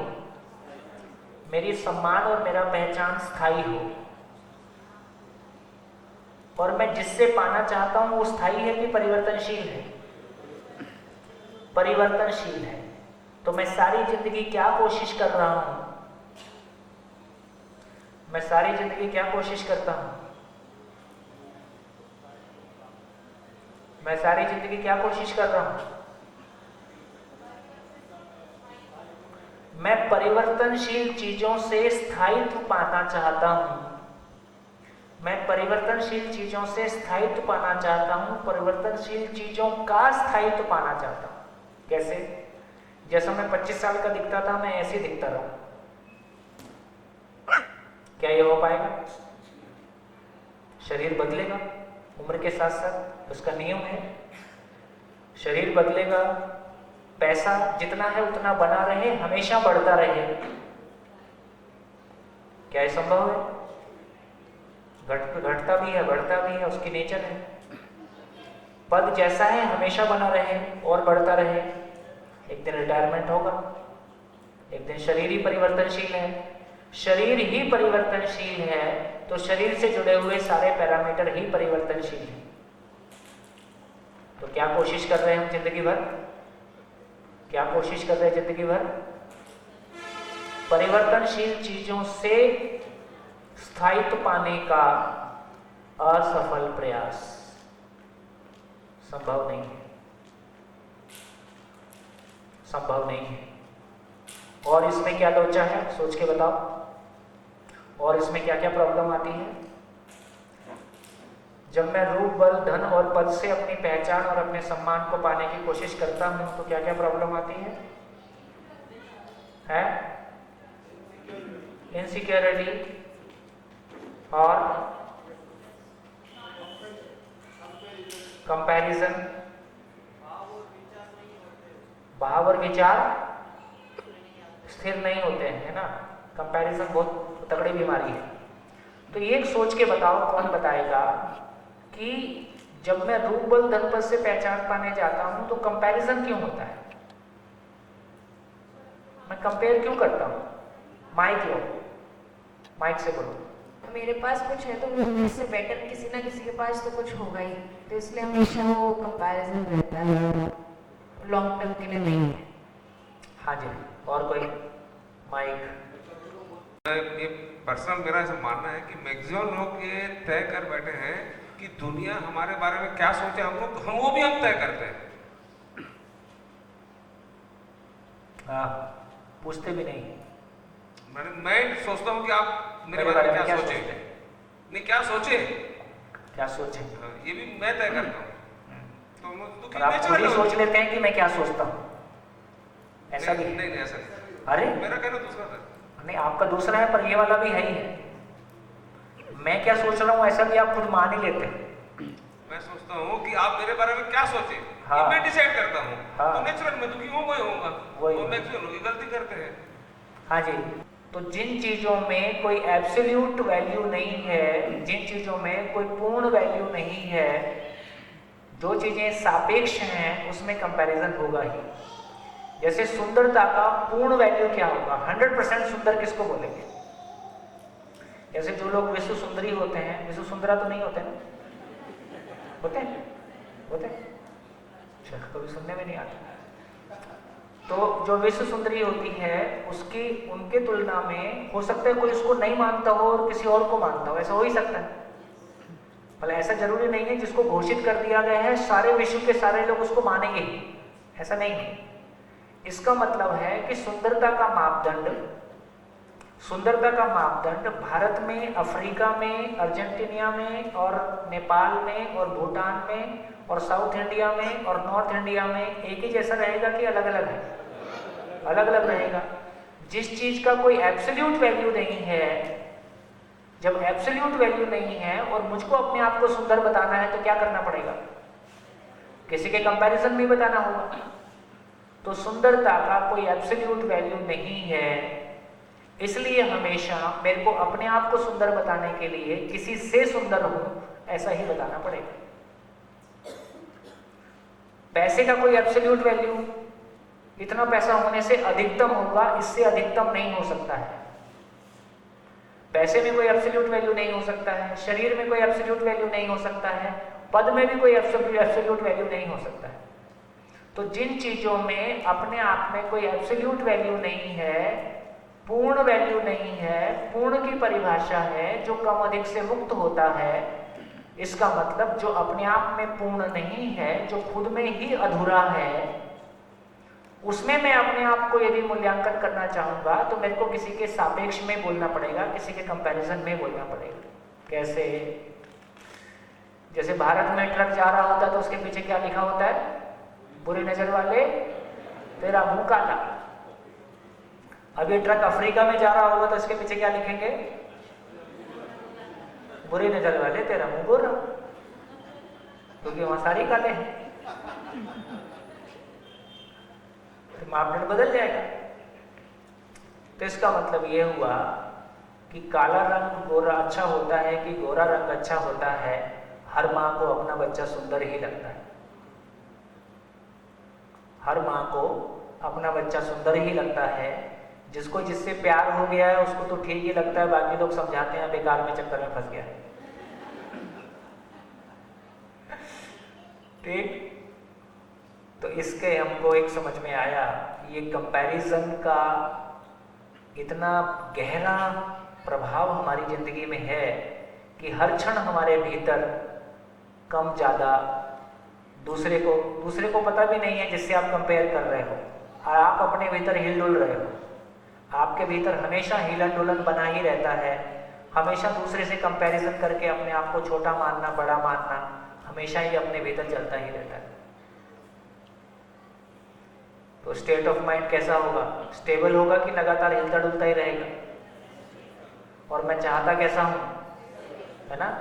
देखो तभी आपको समझ में आता है। आप किसी पार्टी में जाते हो, कितना सज धज के जाते हो, आके कपड़े उतार के कैसे फेंकते हो।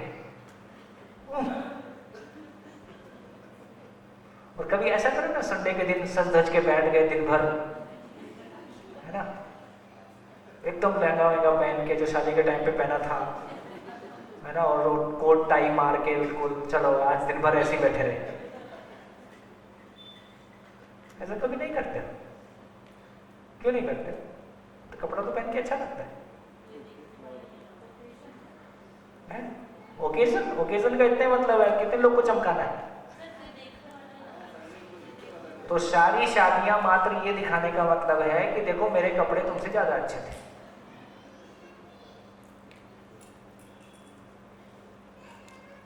और वो आपके लिए बहुत सुखदायी नहीं है, इसलिए आप घर में आके पटकते हैं। और वो कपड़े इतने सुख देते तो दिन भर घर में बैठ के पहने रहो छुट्टी के दिन। वो फिल्मों में दिखाते ना राजा को मुकुट वुकुट लगा के, ऐसा कोई दिन घर में पहन के बैठ के देखो, राजा टाइप बन के। बच्चा बोलेगा मेरा बाप पागल हो गया।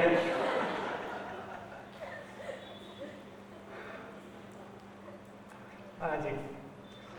तो इसमें एक लोचा परिवर्तनशील है, दूसरा लोचा कंपैरिजन है, तीसरा लोचा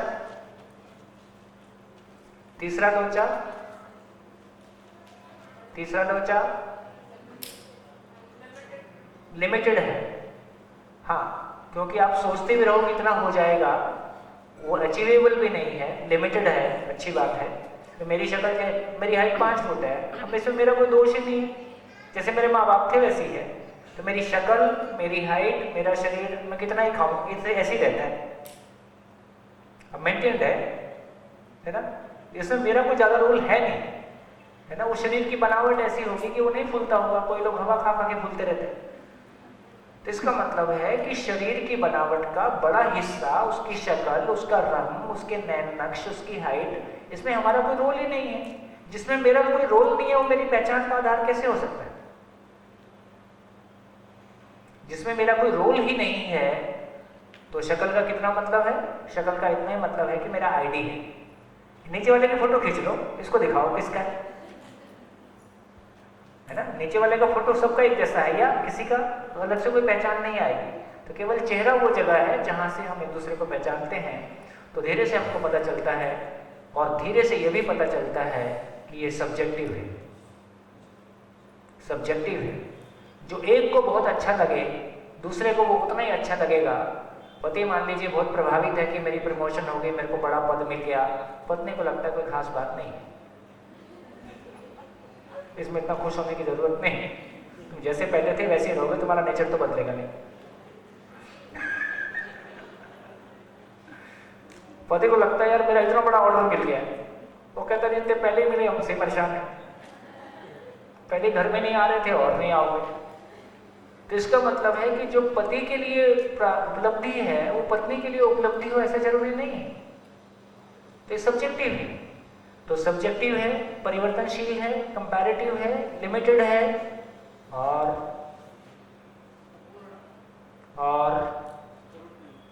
एब्सोल्यूट नहीं है इसलिए कंपैरेटिव है।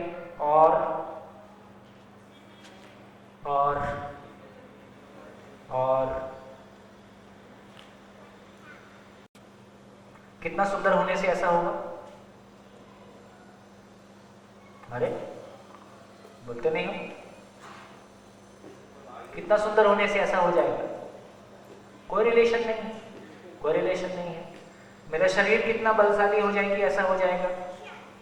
इसके चलते हमको 3 फ्री गिफ्ट मिलते हैं, 3 वाउचर मिलते हैं।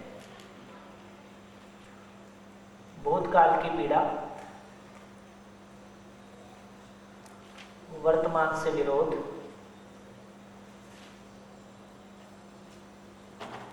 भविष्य की चिंता।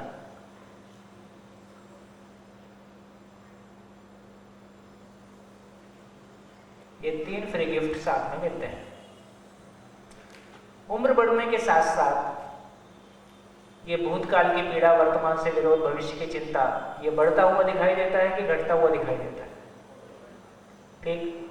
तो इससे पता चलता है कि जितने 4 लोचे की बात हमने की है उसका प्रभाव भूतकाल की पीड़ा, वर्तमान से विरोध, भविष्य की चिंता के रूप में मिलता है। कितना पैसा हो जाएगा कि हमारे परिवार में संबंध हमेशा तृप्तिदायक होंगे? कितना पैसा हो जाएगा, है ना? एजुकेशन कितनी पीएचडी कर लें कि अपने भाव और विचार हमेशा स्थिर रहेंगे? ठीक। एजुकेशन से कोई लेन देन नहीं, पैसे से लेन देन नहीं। कौन सा पद मिल जाएगा? तो मैं कहता हूं कि भाई राष्ट्रपति भवन में भी पति पत्नी का झगड़ा हो सकता है कि नहीं? क्या फर्क पड़ता है? कोई दोनों में से कोई एक राष्ट्रपति भी हो गया तो कोई फर्क नहीं पड़ता कि आपका पद कितना बड़ा हो गया, इससे आपका भाव और विचार, आपके रिलेशनशिप स्टेबल हो जाएंगे। इसका आपस में कोई रिलेशन है? तो कितने लोगों को ये समझ में आ रहा है कि मेरे पास मेरे रूप का, मेरे शरीर का, मेरे धन का, मेरे पद का जीने के साथ में कोई जुड़ाव नहीं है? कितने लोगों को ये समझ में आ रहा है? जिन्होंने कहा था वो हॉल में नहीं है ना? तो इससे ये समझ में आया कि मेरे रूप का, मेरे बल का, मेरे पैसे का, मेरे पद का जीने से कोई रिलेशन नहीं है, कोई रिलेशन नहीं है, कोई रिलेशन नहीं है। तो ये समझ में आया कि पैसे की कमी दुख का कारण हो सकता है। पैसे की कमी दुख का कारण हो सकता है, पर पैसा आपके सुख का कारण नहीं हो सकता है।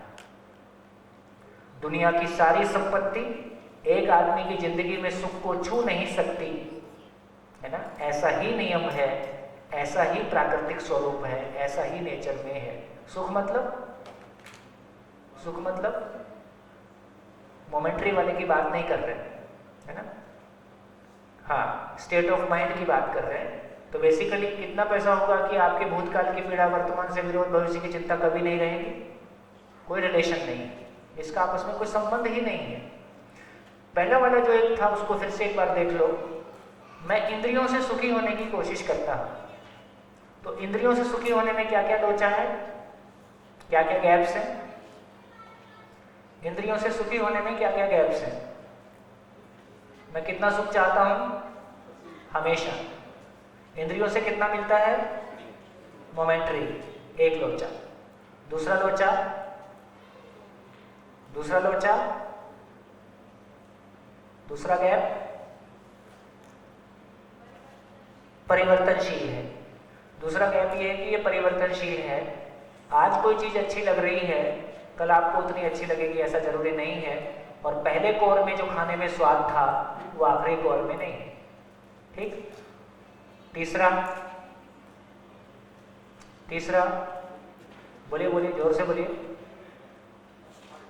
माइक हाथ उठाओ, माइक से बोलो यार। हाँ हाँ, माइक लिमिटेड है। लिमिटेड है। क्या लिमिटेड है? इससे मिलने वाला सुख लिमिटेड है। हाँ। और जी जी, ये राग द्वेष को बढ़ाती है। हाँ, ये भी एक बहुत अच्छी बात इन्होंने कही। रूप बल धन पद हमारे आवेश को, हमारे अहंकार को भी बढ़ाता है, क्योंकि हमेशा मैं दूसरों से कंपैरिजन ही करूंगा, दूसरों से ज्यादा है, और जितना दूसरों से ज्यादा होता जाएगा उतना मैं दूसरों के नजदीक आते जाऊंगा कि उनसे दूर होते जाऊंगा। तो ये मेरे भीतर विशेषता को बढ़ावा देता है, ईगो को बढ़ावा देता है। मैं सरल नहीं होता, सहज नहीं होता, किसी के नजदीक नहीं आता, बल्कि दूसरों को अपने से छोटा मानता हूँ, अपने आप को बड़ा मानता हूँ। हाँ जी। वो ये सब के साथ धन होने से वो कंपैरिजन ऐसा भी नहीं होता, वो होता है तो कई चीज कर भी पाते हैं। आज थोड़ा मेरे थोड़ा पास- माइक पास में रखिए। आज मेरे पास पैसा है तो मैं किसी के लिए मैं खर्च कर सकता हूँ। हाँ। मेरे पास अच्छा पद है तो मैं उसके लिए कुछ कर सकता कर सकता हूँ। हूँ। तो वो भी एक आदमी को कॉन्फिडेंस या पॉजिटिव पार्ट देता है, बिल्कुल देता है, बिल्कुल देता है। तो उसकी वो जगह- कैसे आप उसको नहीं कर सकते? वो भी लाइफ के लिए इम्पोर्टेंट उतना ही रहता है। तो इसका मतलब है उसको किस में रखेंगे? जीने में रखेंगे कि जिंदा रहने में रखेंगे? वो जीना भी है कि भाई एक आप धन है, कुछ करना भी है। आज किसी भी चीज में आप बोल दो कि मेरे पास धन के बगैर कई चीज होती भी नहीं है। बिल्कुल ठीक है, मैं सहमत हूँ आपसे, मैं आपसे सहमत हूँ। मैंने पहले ही कहा, देखो 2 मिनट पहले ये स्टेटमेंट आया कि पैसे की कमी के कारण हम दुखी हो सकते हैं, और पैसे के होने से क्या हो सकता है उसको थोड़ा पहचानना पड़ेगा। हाँ जी, मेरे को लगता है ये अच्छी बात आई है। कितने लोगों को ऐसा लगता है कि मैंने किसी को जॉब दिला दिया, मैंने किसी का इलाज करा दिया, उसकी फीस मैंने दे दी, तो ये जिंदा रहने में आएगा कि जीने में आएगा?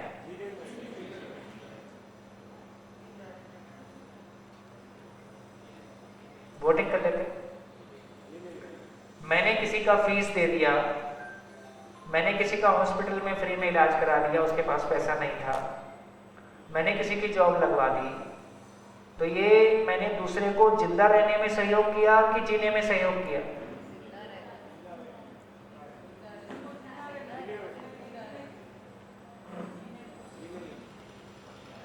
वोटिंग कर लेते हैं। कितने लोगों को लगता है कि हमने दूसरे के जिंदा रहने में सहयोग किया? हाथ उठाइए। ठीक, अच्छा, कहाँ थे? अच्छा, भाई जी ने उसके जिंदा रहने में सहयोग किया पर अपने को जीने में सहूलियत हुई है। हाँ, वो भी समझना है। बहुत बढ़िया, शानदार, बढ़िया सोचते हो। अभी रुक जाओ, ताली समझ के बजाना, समझ के बजाना, ऐसे भी क्या जल्दी। इसका मतलब एक बात तो पक्का हो गया कि दूसरे के जिंदा रहने में सहयोग दिया, लेकिन उससे मेरा जीना हो जाएगा। 1947 में मैंने किसी की जॉब लगवाई थी, तो आज तक मेरा भाव और विचार स्थिर हो गया है, मेरे रिलेशंस में कोई प्रॉब्लम नहीं आई उसके कारण। कैसा होने वाला है? इसका मतलब इतना ही हुआ कि अच्छा लगता है। दूसरे की जॉब लगवा दी, ये भी अच्छा लगता है। दूसरे को ब्लड डोनेट किया, मैंने किसी को ब्लड डोनेट किया, उसकी वजह से दूसरे का जीना हो जाएगा कि उसके जिंदा रहने में सहयोग हुआ, और उसकी वजह से मेरा जीना हो गया, और पता चले घर में इसी बात पे झगड़ा हो गया, तुम दूसरे को खून कैसे लेके आते, है ना? तो इसका मतलब ये हुआ इसका मतलब ये हुआ कि 3 भाग में हमको बात करना पड़ेगा, इसलिए 3 कॉलम पहले से बना रखे हैं। आप क्या क्या बोलोगे मेरे को पता रहता है। तो इसका मतलब हुआ एक भाग हुआ हमारे जीने का जब हम संवेदनहीन होते हैं, एक भाग हुआ हमारे जीने का जब हम संवेदनशील होते हैं,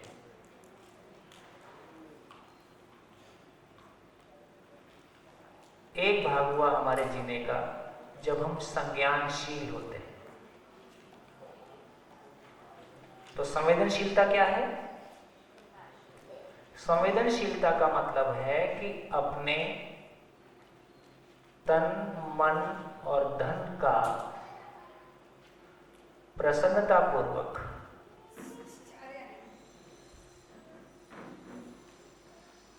दूसरों के जिंदा रहने में नियोजित करना, इसका नाम संवेदनशीलता है। तो संवेदनशीलता, संवेदनहीनता और संज्ञानशीलता, ये 3 तरह के स्टेट ऑफ माइंड है। संज्ञानशीलता वो होता है जो उसके नीचे लिखा है। संज्ञानशीलता क्या होता है? जो उसके नीचे लिखा है वो सारा संज्ञानशीलता है। जीना संज्ञानशीलता है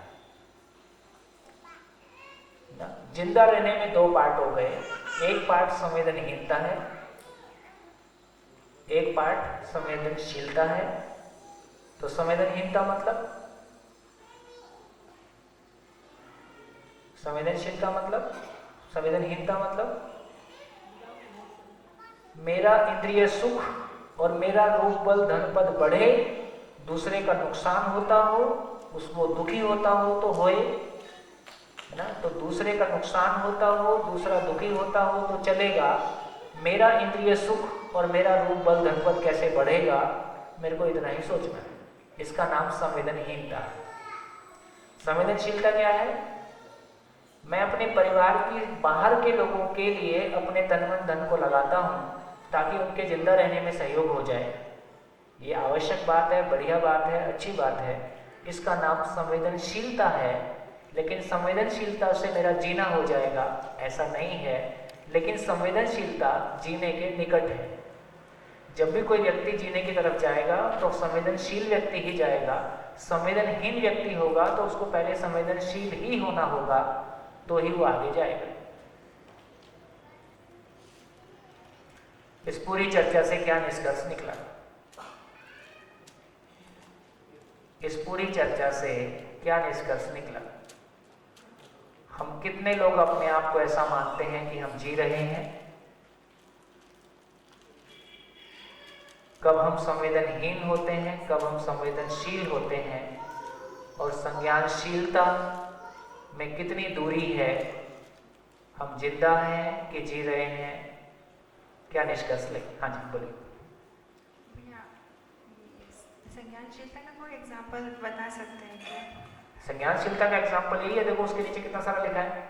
मेरे भाव और विचार में कोई नेगेटिविटी नहीं आता है, मैं हमेशा प्रॉब्लम के सॉल्यूशंस के साथ होता हूँ, मेरे रिलेशनशिप में हार्मनी बना हुआ है, मैं समाज में दूसरे परिवारों में बेहतर जीने के लिए सहयोगी बना हुआ हूँ, है ना।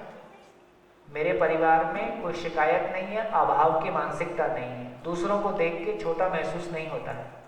किसी की गाड़ी को देख के, किसी के पद को देख के, किसी के पैसे को देख के, किसी की सुंदरता को देख के अपने भीतर ये भाव आए कि मेरे पास कम है, ऐसा नहीं होता है। ये स्टेट ऑफ माइंड, ये स्टेबल स्टेट ऑफ माइंड, ये लगातार पीस ऑफ माइंड, ये सॉल्यूशन से भरा हुआ माइंड का नाम संज्ञानशीलता है। कितने लोग ऐसा होना चाहते हैं? सभी होना चाहेंगे, है ना। कितने परिवार ऐसा जी रहे हैं? कितने परिवार ऐसा जी रहे हैं? गैप आ गया। तो हम जिंदा हैं कि जी रहे हैं? हम जिंदा हैं कि जी रहे हैं? हाँ, किसी को अभी शंका हो कि मैं जी रहा हूं तो एग्जाम्पल दें, अपन बात करेंगे। कोई ऐसा हो ही सकता है, इसमें कोई दिक्कत नहीं है, लेकिन ऐसा है तो अपन बात करेंगे। बोलिए।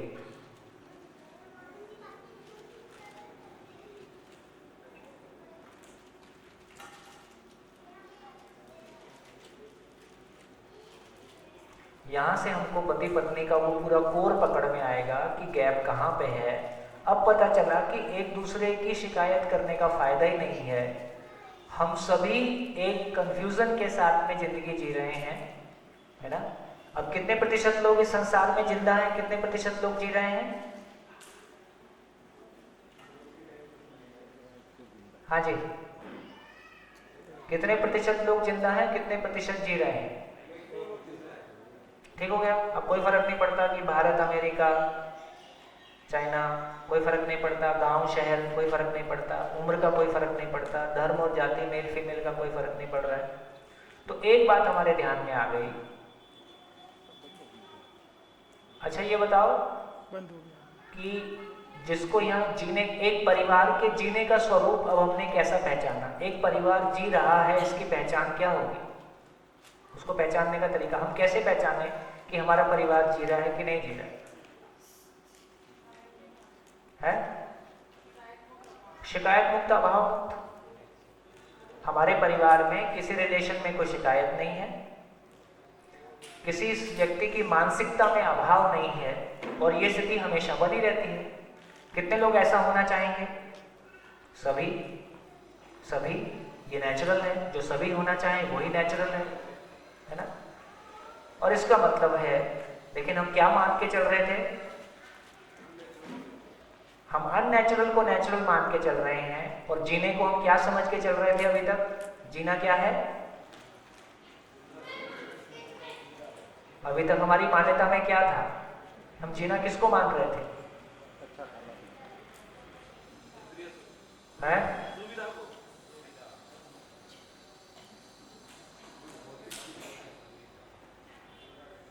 थक गए? संवेदनशीलता को शायद। अभी तक की स्थिति ये है, देखो, हमने जिंदा रहना को जीना माना, जिंदा रहना को जीना माना, हमने सुविधापूर्वक जीने को जीना माना। घर की छत पे हेलीकॉप्टर आ गया है और मैं हेलीकॉप्टर से ऑफिस जाता हूँ, इससे जीने की क्वालिटी में कोई फर्क नहीं पड़ता है, ठीक है। तो सुविधा होने का मतलब जीना नहीं है। सुविधा होने का पॉजिटिव मतलब वही है कि मैं किसी की हेल्प कर सकता हूँ, उसमें कोई दिक्कत नहीं है, लेकिन वो भी संज्ञान, उससे भी मेरा जीना हो जाएगा, ऐसा नहीं है। इसका मतलब दूसरा बड़ा रीजन है कि हमने संवेदनशीलता को जीना माना है। दूसरे को मैंने फ्री में पढ़ा दिया था, उसकी जॉब लगवा दी थी, ये अच्छा काम है, इसकी जरूरत है, लेकिन इससे मेरा स्टेट ऑफ माइंड स्टेबल हो गया, ऐसा नहीं है। और क्या, मैंने पीएचडी कर ली, इसको मैंने जीना माना, ऐसा भी नहीं है। 10 पीएचडी करने के बाद भी मेरा स्टेट ऑफ माइंड स्टेबल हो जाएगा, इसका कोई रिलेशन नहीं है, बल्कि अहंकार के मारे और मुश्किल में आ जाऊं, ऐसे होने की संभावना ज़्यादा है। मैं बहुत बड़ा पद पा गया, इसका नाम जीना है, ऐसा भी नहीं है। और क्या लिखूं? और कुछ लिखवाना हो तो बताओ।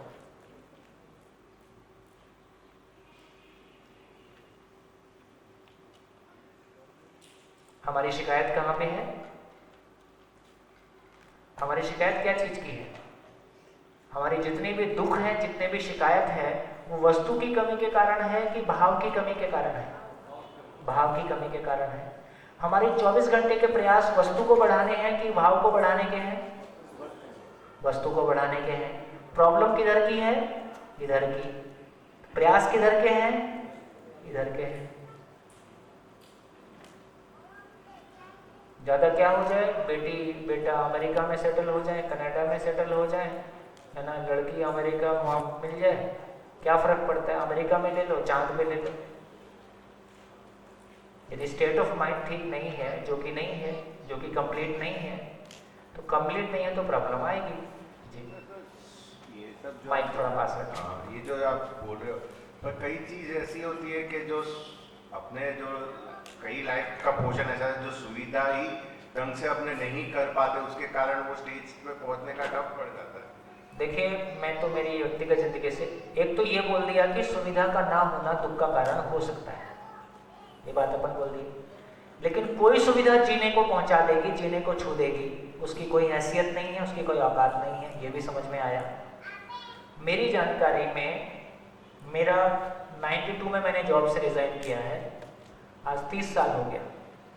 30 साल से मैंने फुल टाइम ज़िंदगी ही एक्सप्लोर किया है, दूसरा कोई काम नहीं किया है। हज़ारों लोगों से बात करके, हज़ारों लोगों को देश भर में मिल के मैंने ये पाया, ऐसे मेरे को तमाम लोग मिले जिनकी आर्थिक स्थितियाँ बहुत सामान्य हैं और वो लाइफ टाइम कमिटमेंट के साथ हैं। ऐसे लोगों की संख्या ज़्यादा मिली।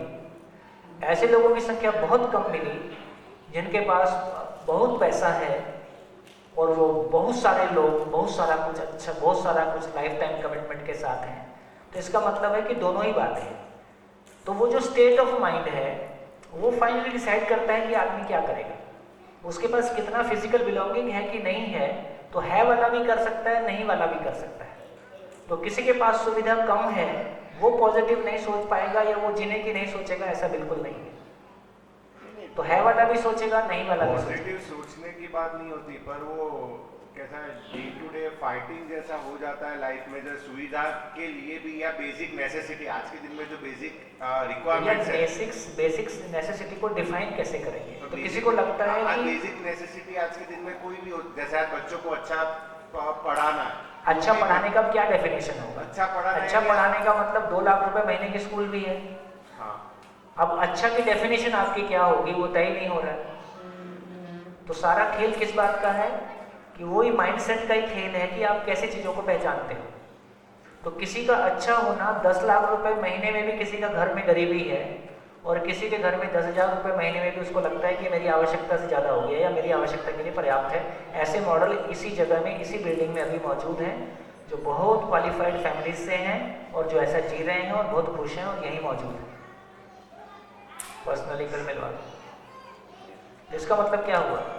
स्टेट ऑफ माइंड है ना। तो state of mind he decide करेगा कि मैं अच्छा किसको बोल रहा हूँ और वाकई में अच्छा क्या है। तो कैसे डिसाइड करोगे कि अच्छा क्या है? सफिशिएंट किसको बोलेंगे? सफिशिएंट का मापदंड सबके लिए एक जैसा होगा कि अलग अलग होगा? वो हस्बैंड वाइफ में भी अलग अलग हो सकता है। वाइफ को लगता है सफिशिएंट है, हस्बैंड को लगेगा नहीं ये तो कुछ नहीं है, या हस्बैंड को लगता है ठीक है, वाइफ को लगेगा कि नहीं चलेगा। हमने जो बचपन से जो सीखा है कि हमारे ये ड्रीम होना चाहिए कि भाई मेरे पास इतना ड्रीम नहीं है तो आप आगे ड्रीम ही गलत दे दिया ना। ड्रीम करो, इधर कितना करना है करो। ड्रीम ये है मेरा परिवार शिकायत मुक्त। इस देश में 10 करोड़ फॉलोअर होना बहुत आसान है। एक छत के नीचे अपने घर के अपने संबंधी बिना शिकायत के जी सकें, ये दुनिया का सबसे बड़ा काम है। दम है तो जी के दिखाओ, दम है तो ये करके दिखाओ। तो पर्सनल ईगो नहीं सेटिस्फाइड होता कई बार, वो हैंडल करना नहीं आता इसलिए वहां छोड़ के भाग जाते हो फैक्ट्री कमाने। जो हैंडल नहीं हो रहा है उसको छोड़ के भाग जाते हो। तो इस धरती का सबसे बड़ा काम है कि एक परिवार के लोग एक छत के नीचे शिकायत मुक्त अभाव मुक्त होकर जी सकें। इससे बड़ा कोई काम इस धरती पे है नहीं। हमसे घर हैंडल नहीं हुआ तो हम सन्यासी हो गए। हमसे घर हैंडल नहीं हुआ तो हम घर छोड़ छोड़ के भागे हैं। कोई समाज सेवा में चला गया, कोई ईश्वर की खोज में चला गया, कोई राजनीति में चला गया, कोई पैसा कमाने चला गया। घर हैंडल नहीं हुआ है।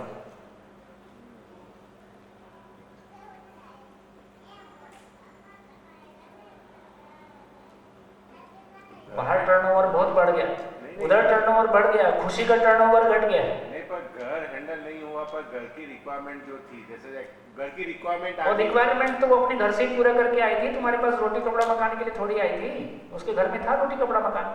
हम वाइफ को अक्सर सबको सब कुछ तो दिया है। अरे सब कुछ जो तुमने दिया वो मेरे घर में पहले से था। इसका मतलब है कि सब कुछ में वो नहीं आया। जिस भाव की जरूरत थी जिंदगी में, जिस क्वालिटेटिव ग्रोथ की जरूरत थी जिंदगी में, जिस भावनात्मक विकास की जरूरत थी, जहां भयमुक्त और प्यार से परिपूर्ण होने की जरूरत थी, वो तो छुआ नहीं है। उसको छूने की हमारी योग्यता नहीं है।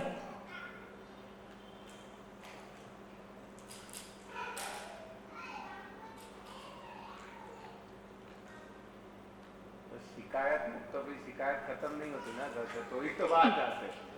तो शिकायत मुक्त कैसे हुए? कैसे होगा वही शिकायत होती है कि 5 दिन बाद आप बोल के जाओगे इसी हॉल में कि ये हो सकता है। अब बताओ और क्या चाहिए है भाई? 5 दिन बाद यदि आप ही बोल दो कि हाँ ये पॉसिबल है तो कैसा रहेगा?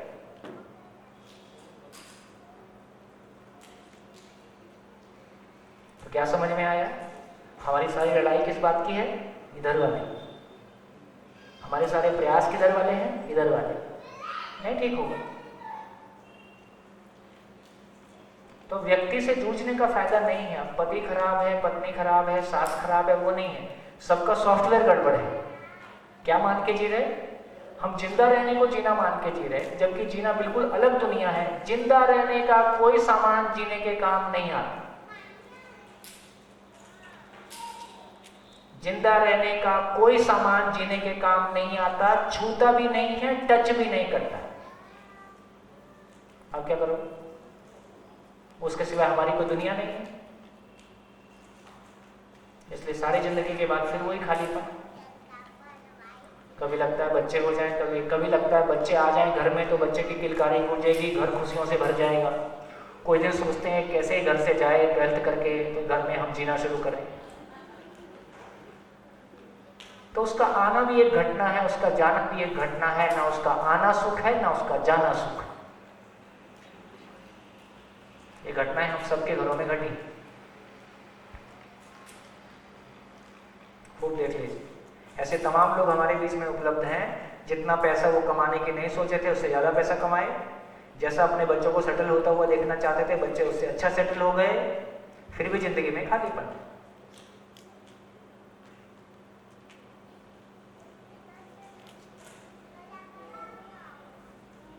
पहला दिन है तो इस पे सोचिए